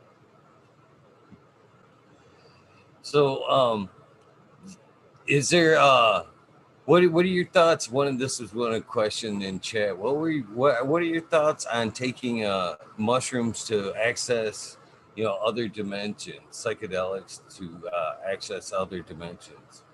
So I don't have my own thoughts on that. In that I don't have experience. So you're looking, when we're going to use the word ignorant in a really nice way. People use the word ignorant in a mean way. And ignorance simply means, the definition of ignorance is going to mean the absence of knowledge or experience. So if someone's ignorant or an ignoramus, means they just don't have that knowledge. It's a blank space. I have never tripped on mushrooms. I haven't taken it to that level. And again, I'm just going to go to my own personal philosophy. If I call it a medicine, which is how I grow it and respect it, then to me, and I'm not saying anything to anybody else, because this is all based off of just me, I'll fast forward for a second. I spent 15 years of my life as a preacher, a Christian born again preacher. And it's your job as a born again Christian preacher is to tell everybody else they're wrong, but your circle of belief is right. And incumbent upon you is to win as many people to your belief as possible. And usually the way you do that is by convincing them they're wrong and you're right. So you basically sell Jesus to them. You become a good Jesus salesman. The better you can sell, the more people you get to your side, into your circle. So I said that to say, at 45 years old, when I quit that, I quit it for that reason, because it was so hypocritical. Here I am pretending to be Mr. Jesus to everybody, and I'm this, follow me, listen to what I'm telling you. I know more than you guys. I'm right. Everybody else is wrong. And I'm at home jerking off to pornography just like everybody else is. I'm out sinning just like everybody else is. I'm out having the problems that everybody else. Maybe I'm not screwing around on my wife, but I just pornography alone screwing around on your wife. You know, it just, everybody's a hypocrite that's trying to tell everybody else how to live perfectly. You're all a bunch of hypocrites. I was chief hypocrite number one. And at the same time, trying to tell everybody else I'm right and you're all wrong. It's why am I telling you that right now? It's the last thing I'll ever want to do again is tell people they're right and I'm wrong, or I'm right and they're wrong. Excuse me. I don't want to be that guy anymore. I quit being that guy a long time ago. I'm supposed to be the guy that says, this is what I know. This is my experience. And after that, I don't know anything else, man. And I'm blessed. Bless you for being on your journey, and your journey is beautiful, and mine's okay too. And there's no winners, and there's no losers, and there's no boundaries, and there's no circles, and there's no flag. Why does that matter to your question? Because I can't tell a guy that's been on a psychedelic journey that he's right or wrong for going on it. I don't know. I've never been on it. So it's not my job to tell him go on it or don't go on it. For me, I look at that. I grew the medicine not to go on a psychedelic journey. I grew that medicine, again, back to my analysis of being a doctor. If I'm going to prescribe oxycodone or cocaine, anything, you can use medicine in a limited amount for right reasons. I think you can abuse anything. And I'm not the guy that wants to, I'm going to call it abuse for me, not for someone else. But it would be abusive for me to take a psychedelic amount. So I've never done it. You know, so that's a law. This is my thought, Pops. Okay. Is it abuse? I mean, seriously, I've been on a few deep trips, and to be honest with you, I've heard you talking about opening up doors. And when you get into that deep into the mushroom experience, I'm here to tell you, it opens up doors in your mind, because you even said yourself, it's rewiring your brain. When you're in them heavy doses, sometimes what you find when you're in there can be revelation, huge revelations. It might even be things you never even thought of that you agreed with. Bro, you're completely nailing it. And I'm the same thing from you and from countless others. So I'm good with that. That's why nobody says don't take this amount. Take whatever's working, whatever you're looking for, whatever experience is best out there. Man, after my 63 things around the star, I don't need today. And I might tomorrow. I might wake up tomorrow and go, man, today's the day I'm going for the big hero dose. But I just haven't yet. So I'm ignorant on it. I'm glad to hear that people are getting that. For me, I honestly think, for a lot of people, it shakes their whole way of thinking, and this, I kind of hinted to this, and hopefully you don't mind me. I'm sorry to interrupt you. I'm not thinking that's as much from the organics as you get your DMTs and your LSDs, your ketamines. Those are the ones that are like, people come out of it with, new concepts and things like that. And again, man, I might even go skeptical on that and say, did it really change your mind? Did it really change who you are? Because I don't see you giving a loaf of bread to somebody today when you didn't yesterday. It's just telling you, you're just getting to go, wow, I had a great experience. What did it do? I don't see you being different today. Very few people go on some magic mushroom ride and then come home and all of a sudden they're kinder and better and they're giving away the farm and trying to find a way to make the planet better. So I have some skepticism in that. It's like, who did you really do that for? Did you just do it to go have a freaking nice, like having a different thing than having a six-pack that weekend? Because if it's not really changing lives, I call bullshit. I'm here to tell you. Well, I would have to say to that, I would have to say you should, just like any other experience, you'd have to drink that six pack to see if it would change your life or not. I would have to almost say you should set aside a weekend and challenge yourself to go down that journey, just so you have the experience to speak from with your patients. No, Be honest with you, and I'm not discrediting anything, the knowledge that you have, but and let me, hopefully, if you will, let me tell you, I actually had a life exchanging experience with them. And again, I was right there with you. I always thought they were almost like a recreational thing. You know what I mean? You could take them just to have some fun, and it would, just for laughs, to enrich your experience. Yeah, that's And this certainly is what kind of happened to me. Uh, I actually had a steady supply of some philosopher's stones, and I was getting them wet, fresh from the source is irrelevant. So they were coming wet, and I was taking them. They're terrible to eat, to chew up and eat. So the next round that I was given was dry, and when I weighed up the dose I was going to take, I didn't consider the wet to dry weight. So I took a heavy dry weight. You know what I mean? Not taking the water out. Yeah. And boy, almost that like an experience. Oh, it was tough. It was very tough. What unfolded in front of me that night, and again, that's it. After that day, I'm just gonna tell it. So I went in that night, and things got really intense, super intense. It got to the point where I was seeing things that, and again, when I say see things, I didn't physically see, it was more or less acquiring knowledge. You know what I mean? Something like I downloaded a file, and I already realization. And what I was seeing was terrible, to be honest with you. It was terrible. I didn't want it to be true.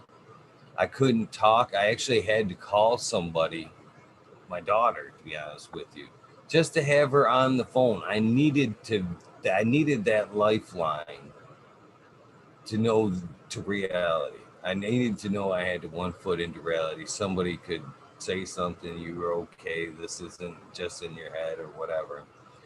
And it was tough. What was playing off in my head was so very tough to deal with.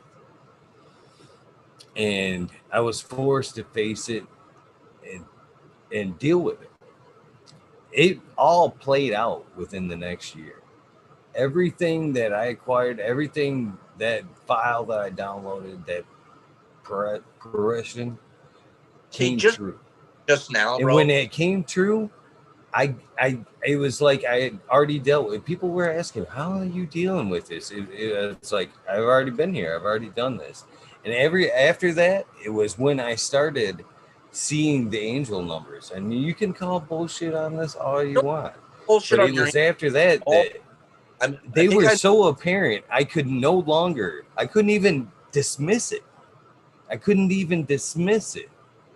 the I don't need think, to, and I'm self-realization and wanting to take a spiritual path, what felt very strong. And my life changed after that dose. It honestly changed the way I respected people, the way I treated everybody, the way I wanted to be treated. Everything changed through okay. that trip. And Okay. it was very intense and very forceful. But again, and even on that level, I think I'm more empathetic, since that journey. I can honestly, I feel like I can pick up and sense when people are having troubles, and I'm almost feel like I'm drawn to help. You know what I mean? Asked Okay. or not helped, I feel that need to interact sometimes. But it was definitely a true life exchanging experience, and I'm not the only one that's had similar experiences like that. I mean, once them doors are unlocked, they're open. You So feel like you you're there is an akashic record that can be accessed. You feel that almost like hippie or need. I know that's a terrible feel, but you feel closeness to everything that's going on, the frequency that comes from everything. It's kind of weird. It is really weird. so I feel like the roles got reversed here accidentally, and I didn't. I think there might have been a complete misunderstanding in that when I call bullshit, I'm not calling bullshit on the fact that people have an experience. They definitely have. You're definitely having people go, whoa, boy, I definitely have an experience. There's no question. They went to the mountaintop, had a mountaintop experience. Happens all the time. It's fun. Sometimes it's fun. Sometimes it's not. Sometimes it's a struggle. Sometimes it's a bad trip. I, there's trips happen all the time. What I have a trouble, what I have my call the bullshit on, is life changing. Life changing. And I'm not calling it on yours, bro. And again, this is me sitting here. I started all this saying I'm not the guy that gets to tell anybody what they do is right or wrong, or even really judge. But when people at the end of the day talk about something changing their life, me, from my end, especially spending 15 years watching the hypocrisy of it all, I tell them, show me the change. Don't just talk about it. I want to empirically see that you're different today than you were a week ago because that happened. I see a difference. All of a sudden, you don't smoke. You stopped cussing. You didn't beat your wife anymore. You stopped kicking the dog. The heroin needle is now broken. You are given something. You stop caring about yourself and you care about something. Where's the real evidence? I'm not saying it doesn't happen on occasion. It does. Not that often. It's a trip. And that's my problem. I don't want it to be a trip. I want it to be a changed life. So when people talk about changing lives, Pops just asks for one thing. Show me. Show me one tub at a time that your life has changed, and I'm in. My life's changed.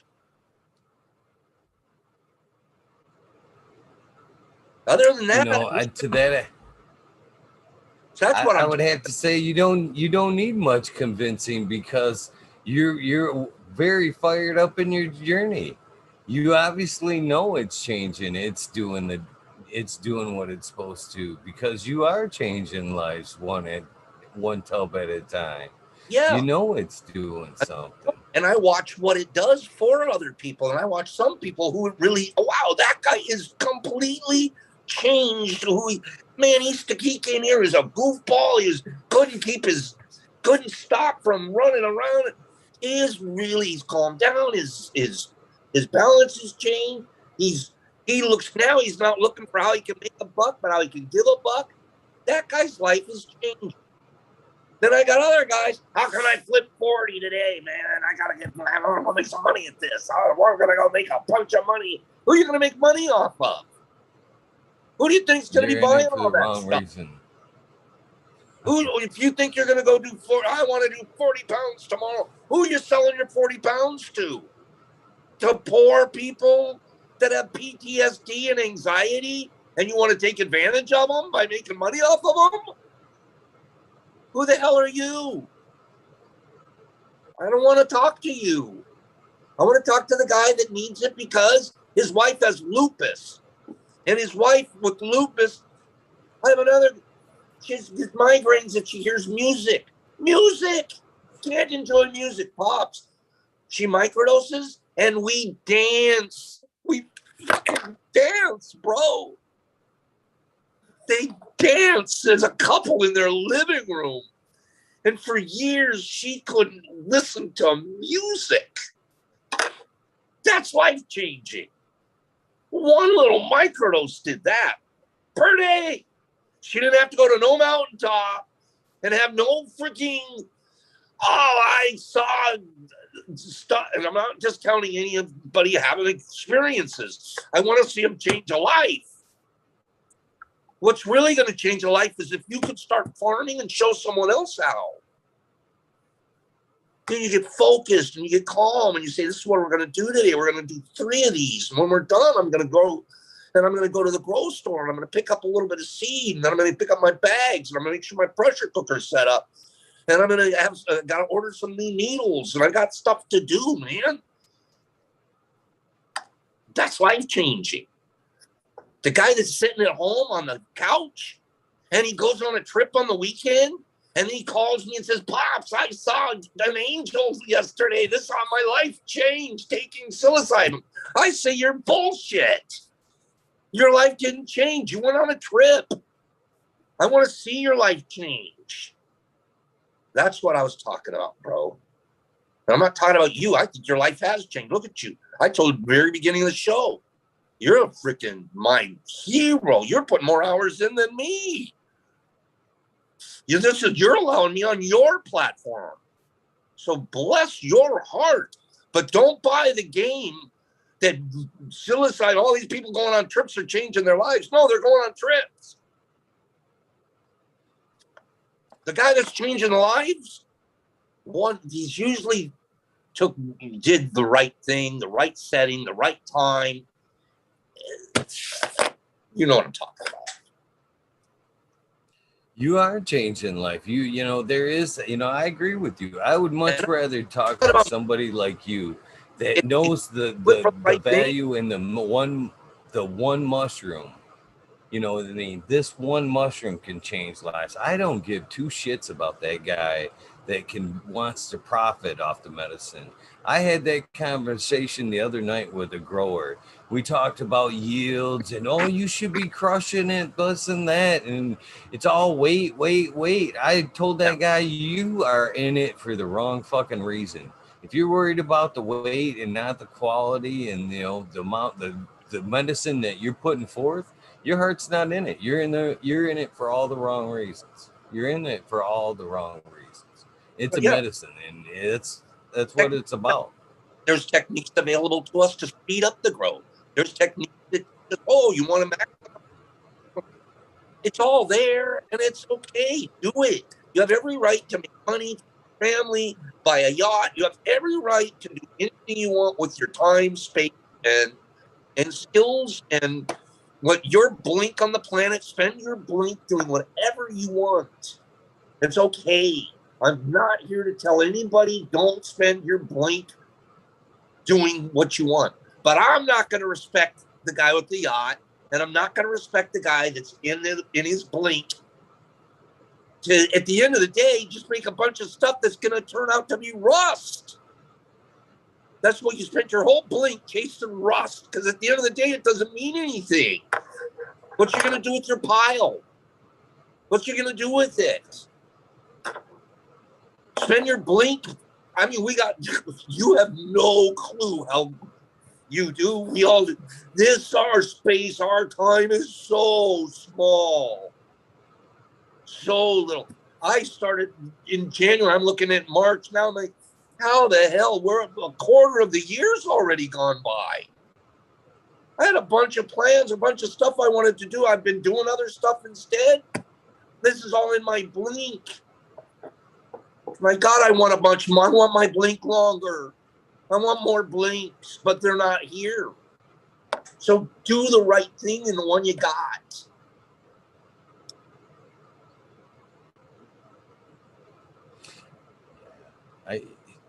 I just, as far as the trip goes, so I guess this is a good question because of what you've said as far as like, your spiritual side of things, you being, a minister there for a while.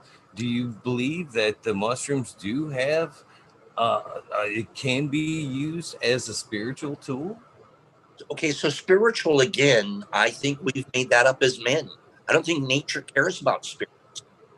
I don't think that I think that is our own ego, something we think that something out there is bigger than us. Something, there isn't a lion, a giraffe, a walrus, even our dog that cares about a creator bigger than them. They just care about making sure that they live today kindly and peacefully in their own tribe. They're not killing each other. They're not, and if they are, there's a certain, they're living by the law of their nature of their own tribe. The old in the baboon tribe, the old might get kicked out, and they have a nature. They follow their natural trait. Here, we've created all of this other outside stuff. Even money itself, that's an imaginary. We created it. We said, I'm going to agree to create. At one time, it was wampum. Then it was, seashells, or it could be beads, or it could be, oh, now we call it gold. We put value to something, and then we agree to trade it back and forth. Now a stimulus check, nothing to it. Just print a bunch of numbers and stick it in my bank. It's all fake. It's all made up. And everybody on the planet's agreed to buy into that fake system. We've all said, yeah, let's fake each other out. Like, pretend these numbers are real, like they have a value. Pretend there's a creator, there's something spiritual out there. For me, there's not. I'm going to live, I'm going to die. I'm a tree. A tree doesn't give a shit about whether or not it had a creator or not. It just doesn't want to be cut down. And I don't think too many things. What man is, we created it all. That's my opinion. And that's after 15 years. Creators. Like, you better get into the Jesus camp or you're going to go to hell. You're going to burn forever. And it's just, really? Somebody prove to me with empirical evidence that there's something beyond the grave. Something created me other than my mom and dad and, like, an ignition of life. And the minute we put creator there, for me, the minute I put creator, the minute I put something like I'm supposed to look up to, I'm getting guidance from this guy, that guy, I'm all of a sudden not responsible for my own actions. No, I don't have time for that. Today, I want to wake up and find a way to be good.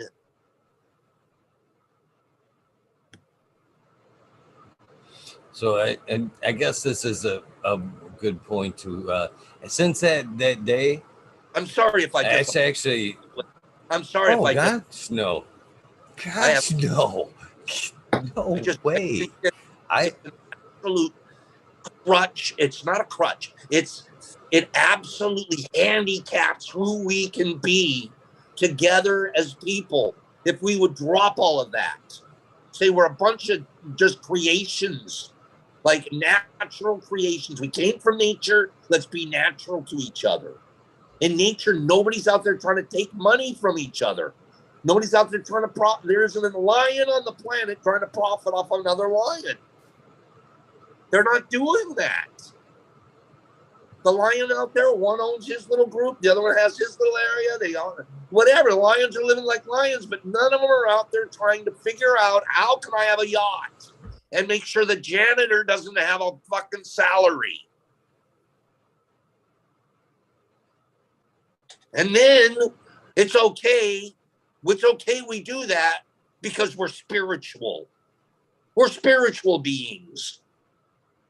Jesus Christ. Stop being spiritual then, if that's what it looks like. I bet you the most spiritual guy in the game's the guy that owns the yacht. I He hope probably has all not. I kinds of would hope crystals not. in his house. Hey, he probably is the biggest donator to the church. There's a hall at the church with his name on it. Disgusting.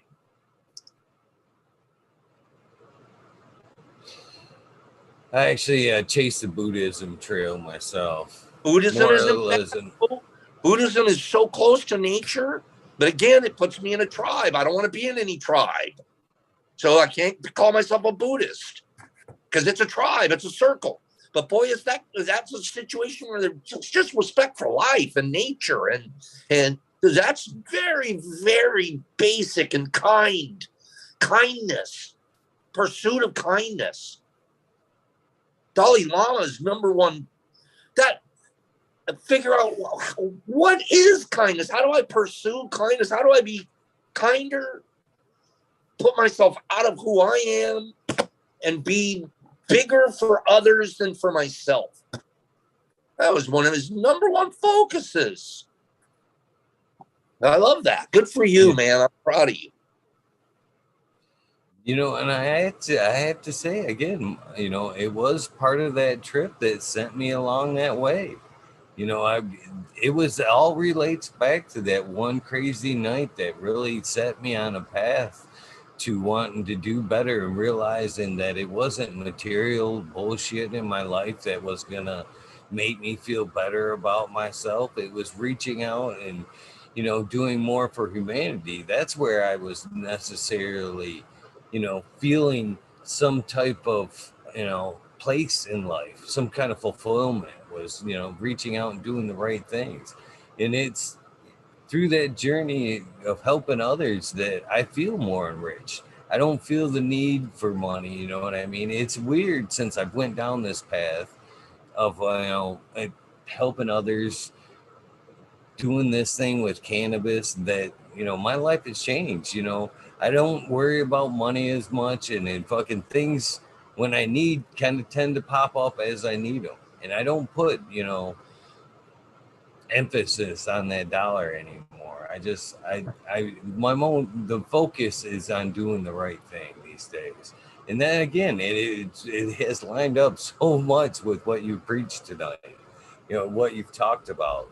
And, I still think it was, I know how you I'm feel not about taking it this away. word, but I feel it's a little bit of faith that you were sent here to kind of, as a reminder I'm getting all over of the everything. things I believe in. Bro, trips are bad, bro. There's no spirit, bro.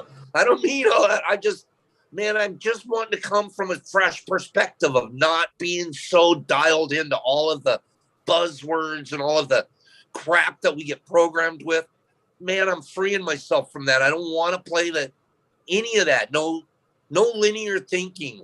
And it's a challenge. I'm not even very good at it yet. Every day I want to not think of wins and loses and spiritualism. And I just want to think, man, I'm a tree today. And how can I freaking put shade on someone? Not bad shade. Shade, cover them. Man, that's if I can just, and it's remembered today. And again, it's not a sun, it's a star. That's a star, man. And then that's just all I got. And I'm not freaking, and work hard, show people how to work hard, be good, be kind. Kindness or like, be a kindness soldier. But Been a I'm great message for sure.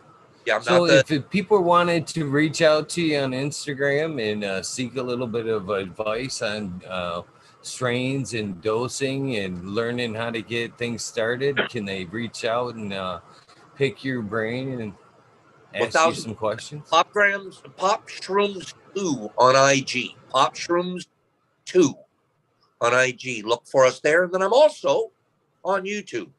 I have a YouTube channel. It's called Pop Space. Just Pop's my first name on it. Excuse me again. I'm coughing like more than normal here on the show. And I apologize. Pop Shrooms. And then I've got some videos on there, little tutorials. I've got stuff we're doing in the lab. I've got couple of different, oh, I'm like you, I'm doing a couple of talk things. I don't have any interviews like this, which is cool as can be. I have ones where I read something or I do some tea with pops in the morning.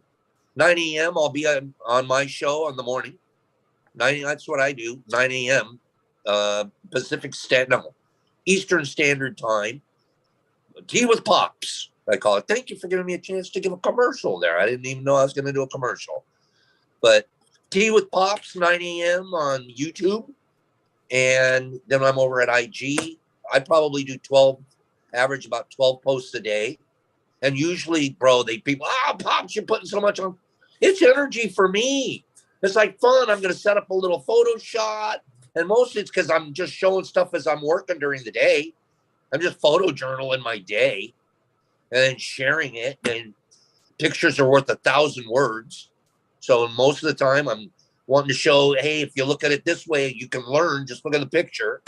And the other part of it, Pop Shrooms, our platform, what we believe here, and how we've built our brand, is if it were a brand, is we entertain, we educate, and we communicate. Those are our 3 planks of the platform that build this process. Entertain, I think, super important. You want to entertain people. If you're going to educate them, and don't go out there being a know-it-all, telling them I know more than you. No, man, feed it to them with happiness. Feed it to them with a little goofiness. Entertain as you teach. That's a good way. So entertain, educate, and you'll see on our videos we have little goofy lab characters, Professor Shrooms, and he comes in videos and does this and that. It's just goofy and it's fun. I've gotten some feedback. Should I do it? Shouldn't I do it? It's like, Pops, we want more. And I'm like, really? You do? And I'm like, heck yeah, give us some more goofy. So we're educating, and then we're facilitating communication. I don't know at all, man. I'm sitting here right now kind of embarrassed because I just didn't have as much, we didn't always agree on the same thing here, but we facilitated communication. We are communicating. We are opening up. That's opening up worlds. That's opening up like vast networks of information between you and me. We've said some things, and there's these vast chasms. There's 80 people out there going, I got that part. I understand that part. I agree with him there, but I don't agree with him there. It's not linear, man. We're all in this big old clump bouncing around and just being a family. Michael family on IG, or Mycology family. Here, it's Eagles family.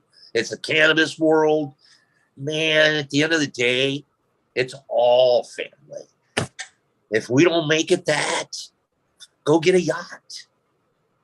Go be the guy with the yacht. I want the yacht. Yeah, go be that. Be that guy. If you don't want to be in this, go get the yacht. Be that guy. Because, man, I'm going to punch holes in your yacht, bro. I'm I want to go hang out with you and punch holes. Yeah, I'm that son. Right? All right, I agree. I want to, I'm glad I've had a great night. I've had, an excellent night. I've enjoyed this conversation. Thanks for letting me. You said we've disagreed a couple of points tonight. I don't see them. Okay. I don't. Not once. I didn't see the point we have disagreed. I'm pretty open-minded. Okay. Right on. I try to be. I don't know it all. And sometimes it takes somebody with a wiser word to show you that you're not seeing things in the right perspective. And I try to take it all in. I wear the white coat because it's going to fake them out like, oh, Pops has got to know something he's wearing. No. Honestly, it's like when you wear rubber gloves to work in the lab, the lab coat's basically a rubber glove over your body. Basically, you're coming down, you're being clean. There's also an aseptic approach to everything you're going to do is going to be clean. You're going to approach because you don't want to get yourself dirty. So everything you do is clean and appropriate. You do things lab appropriate, and you want it's the fact. I'm an old guy. I've learned this when I was young. You want to be something. What's the right way to say it? If you pretend to be something, you become it. Did you get that one? If you pretend to be something, you become it. Pretend long enough. Lots of wise philosophers. Yeah. You become what you think about. Yeah. Napoleon Dynamite. Who else? Pretend There's a lot something of. and you'll become it. Just pretend for a while. That's all I want you to do is just pretend for a while. Pretend to be kind. Tomorrow, 1 hour. Pretend to be, not you, I know you are, our listeners. Pretend to be kind tomorrow. See what happens. It's infectious, is what it is. But I know, but really, can you actually pretend, or are you actually doing it? You actually do it. I You know. might pretend to get it going, but once you're going through the motions, you just tricked yourself. And now you did it for one day. Let's do it tomorrow. Let's do it the next day too. And then we all know that if you do something consistently for 3 weeks in a row, it becomes a habit. What's wrong with positive habits? I love positive addictions. Mycology, positive addiction. There's a lot of positive addiction people. Oh, addictions are bad. No, they're not. I know guys that are bike riders. Man, that guy's the most shaped guy I've ever. Fishing, loves fishing. Oh, runners.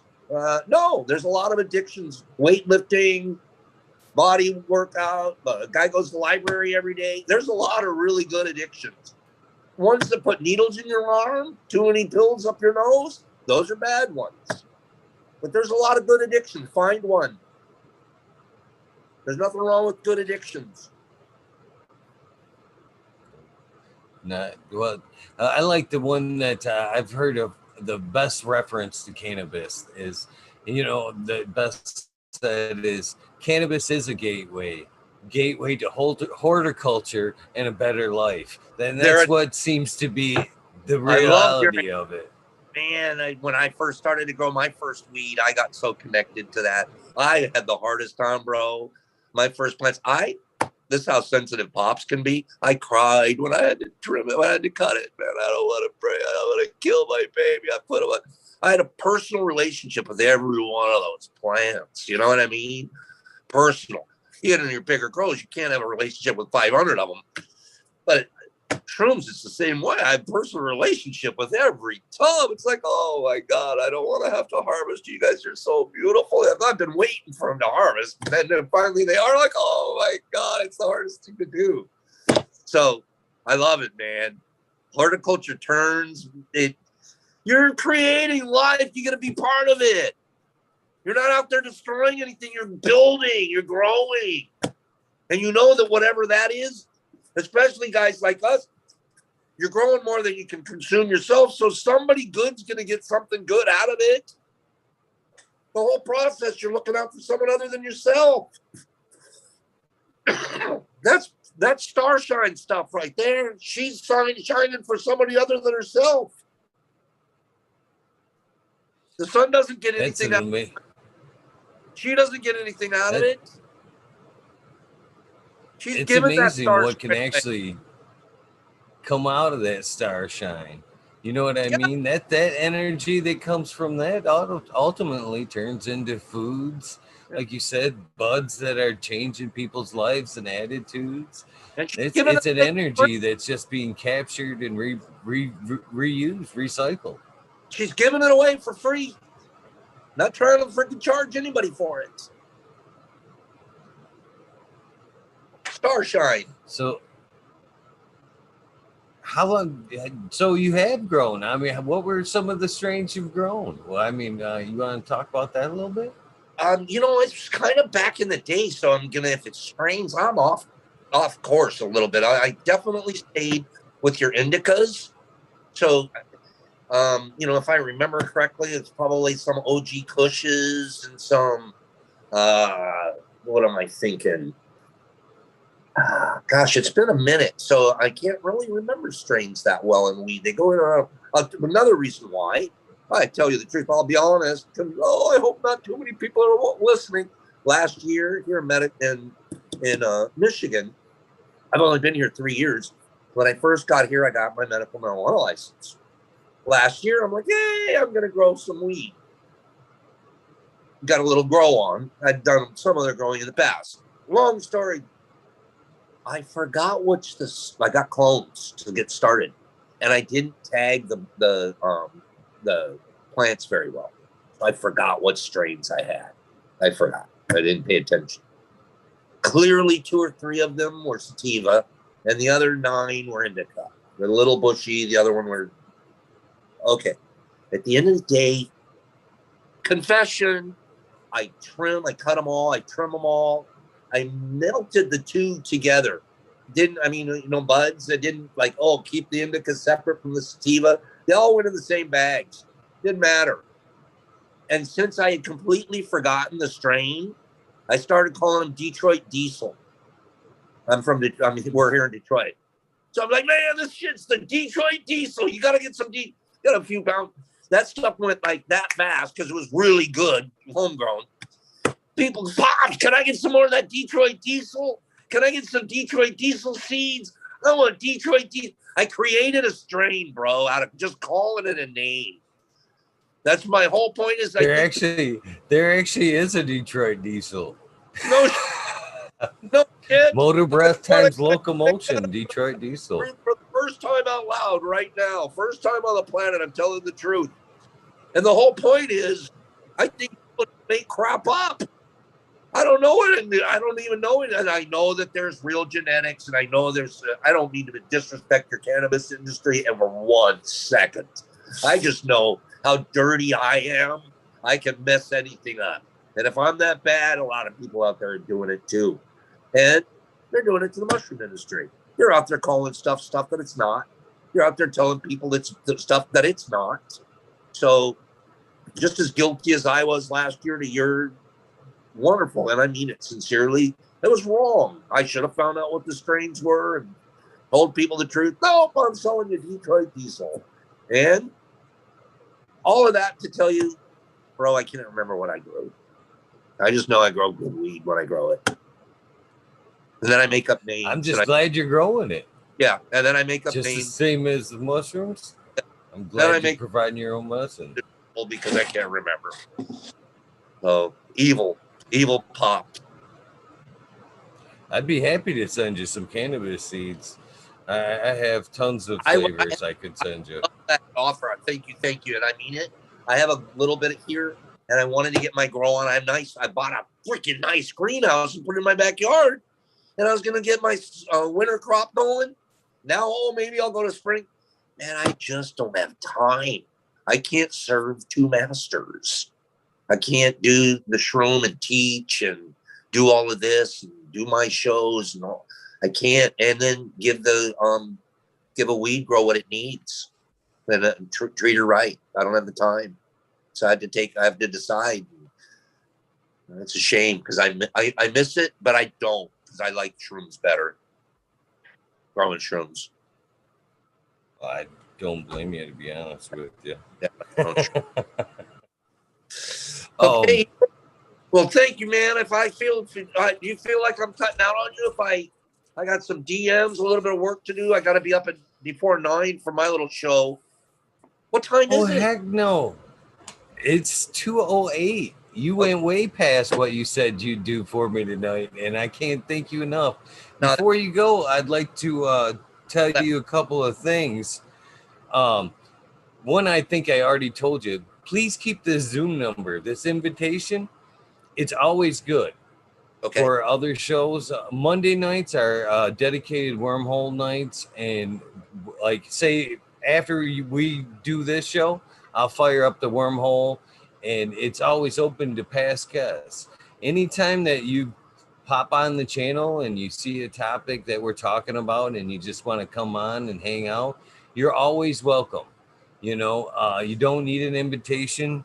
It's an open invitation. Please use it however you see fit. Okay. The last thing I'd like to get from you, Pop, is a sound bite. It's like the old school radio type thing. Basically, what I would look for is, hey, this is Pop Shrooms, Pop Shrooms, and I'm on fucking Talking Shit with that Eagle, episode 353. You can plug your show, you can add whatever you want to it. But basically, it'll be your commercial for this episode, and I'm recording just this portion. Whenever you're ready, I would love to get your soundbite. Okay, I'm gonna give you a soundbite. Let me make sure I got the name right on it. So, fucking Talking Shit with Eagle. Yes, sir. Did I have that right? I can't wait to Yes, scream sir. it. Fucking Talking Shit with Eagle. Okay, I'm ready. I'm ready when you are, my friend. All right. Hey, everybody. This is Pops Shrooms, and I'm on episode number 353. That's 353 with fucking Talking Shit with Eagle. Been a great show. Yeah, you can catch me on YouTube, Pop Shrooms, or also Instagram, Pop Shrooms 2. But the best guy to catch is this eagle right here. See if you can catch an eagle. Pops out. Thank you, Pops. That was amazing. And I know we've been dumping your information, Weedus207, amongst the other moderators, have been putting links to your IG and your YouTube all night long. So hopefully everybody that watches this channel will subscribe to your channel, both the YouTube and the IG. Hopefully that if they have any questions, they'll come asking you. Hopefully they won't bombard you, but hopefully they will look you up. I'm used Thank to you it. again. This has been amazing. I've had a great night. You, man, I have a crush on you now. I'm obsessed by you. It could be mutual. That made Thank you you, laugh. my friend. Laugh. I made you laugh. You did. You did. Right? It's not easy to do either. Making someone laugh is an act of kindness, bro. Don't forget that. Because it really feels good. It's good for our souls. It's good for our face muscles. Your brain gets a little dose of some kind of dopamine or something when you laugh. That's an act of kindness. Go make someone laugh. You freaking hottie, you. Thank you, Pops. I'm going to go ahead. We're good. I'm going to go ahead and wrap this up. How do I hang up? Thanks again. How do I hang this thing up? Press the screen, tap the screen, and hit leave, and you will be out of here. I appreciate you. You gave me a chance to be Pops tonight. See ya. Thank you, my friend. It has been a great night. Thank you guys all for tuning in. It's been a miraculous night. I've had so much fun. You guys know the deal. I'll be firing up the wormhole in just a few minutes, but more importantly, you know the routine. Please do something nice for somebody. Random acts of kindness do save lives. I am a living, breathing example of that, and you'll never, ever get me to quit saying it. You guys have a good one. I look forward to seeing you guys here in the wormhole in a few minutes. Thank you for watching. It's been a good one.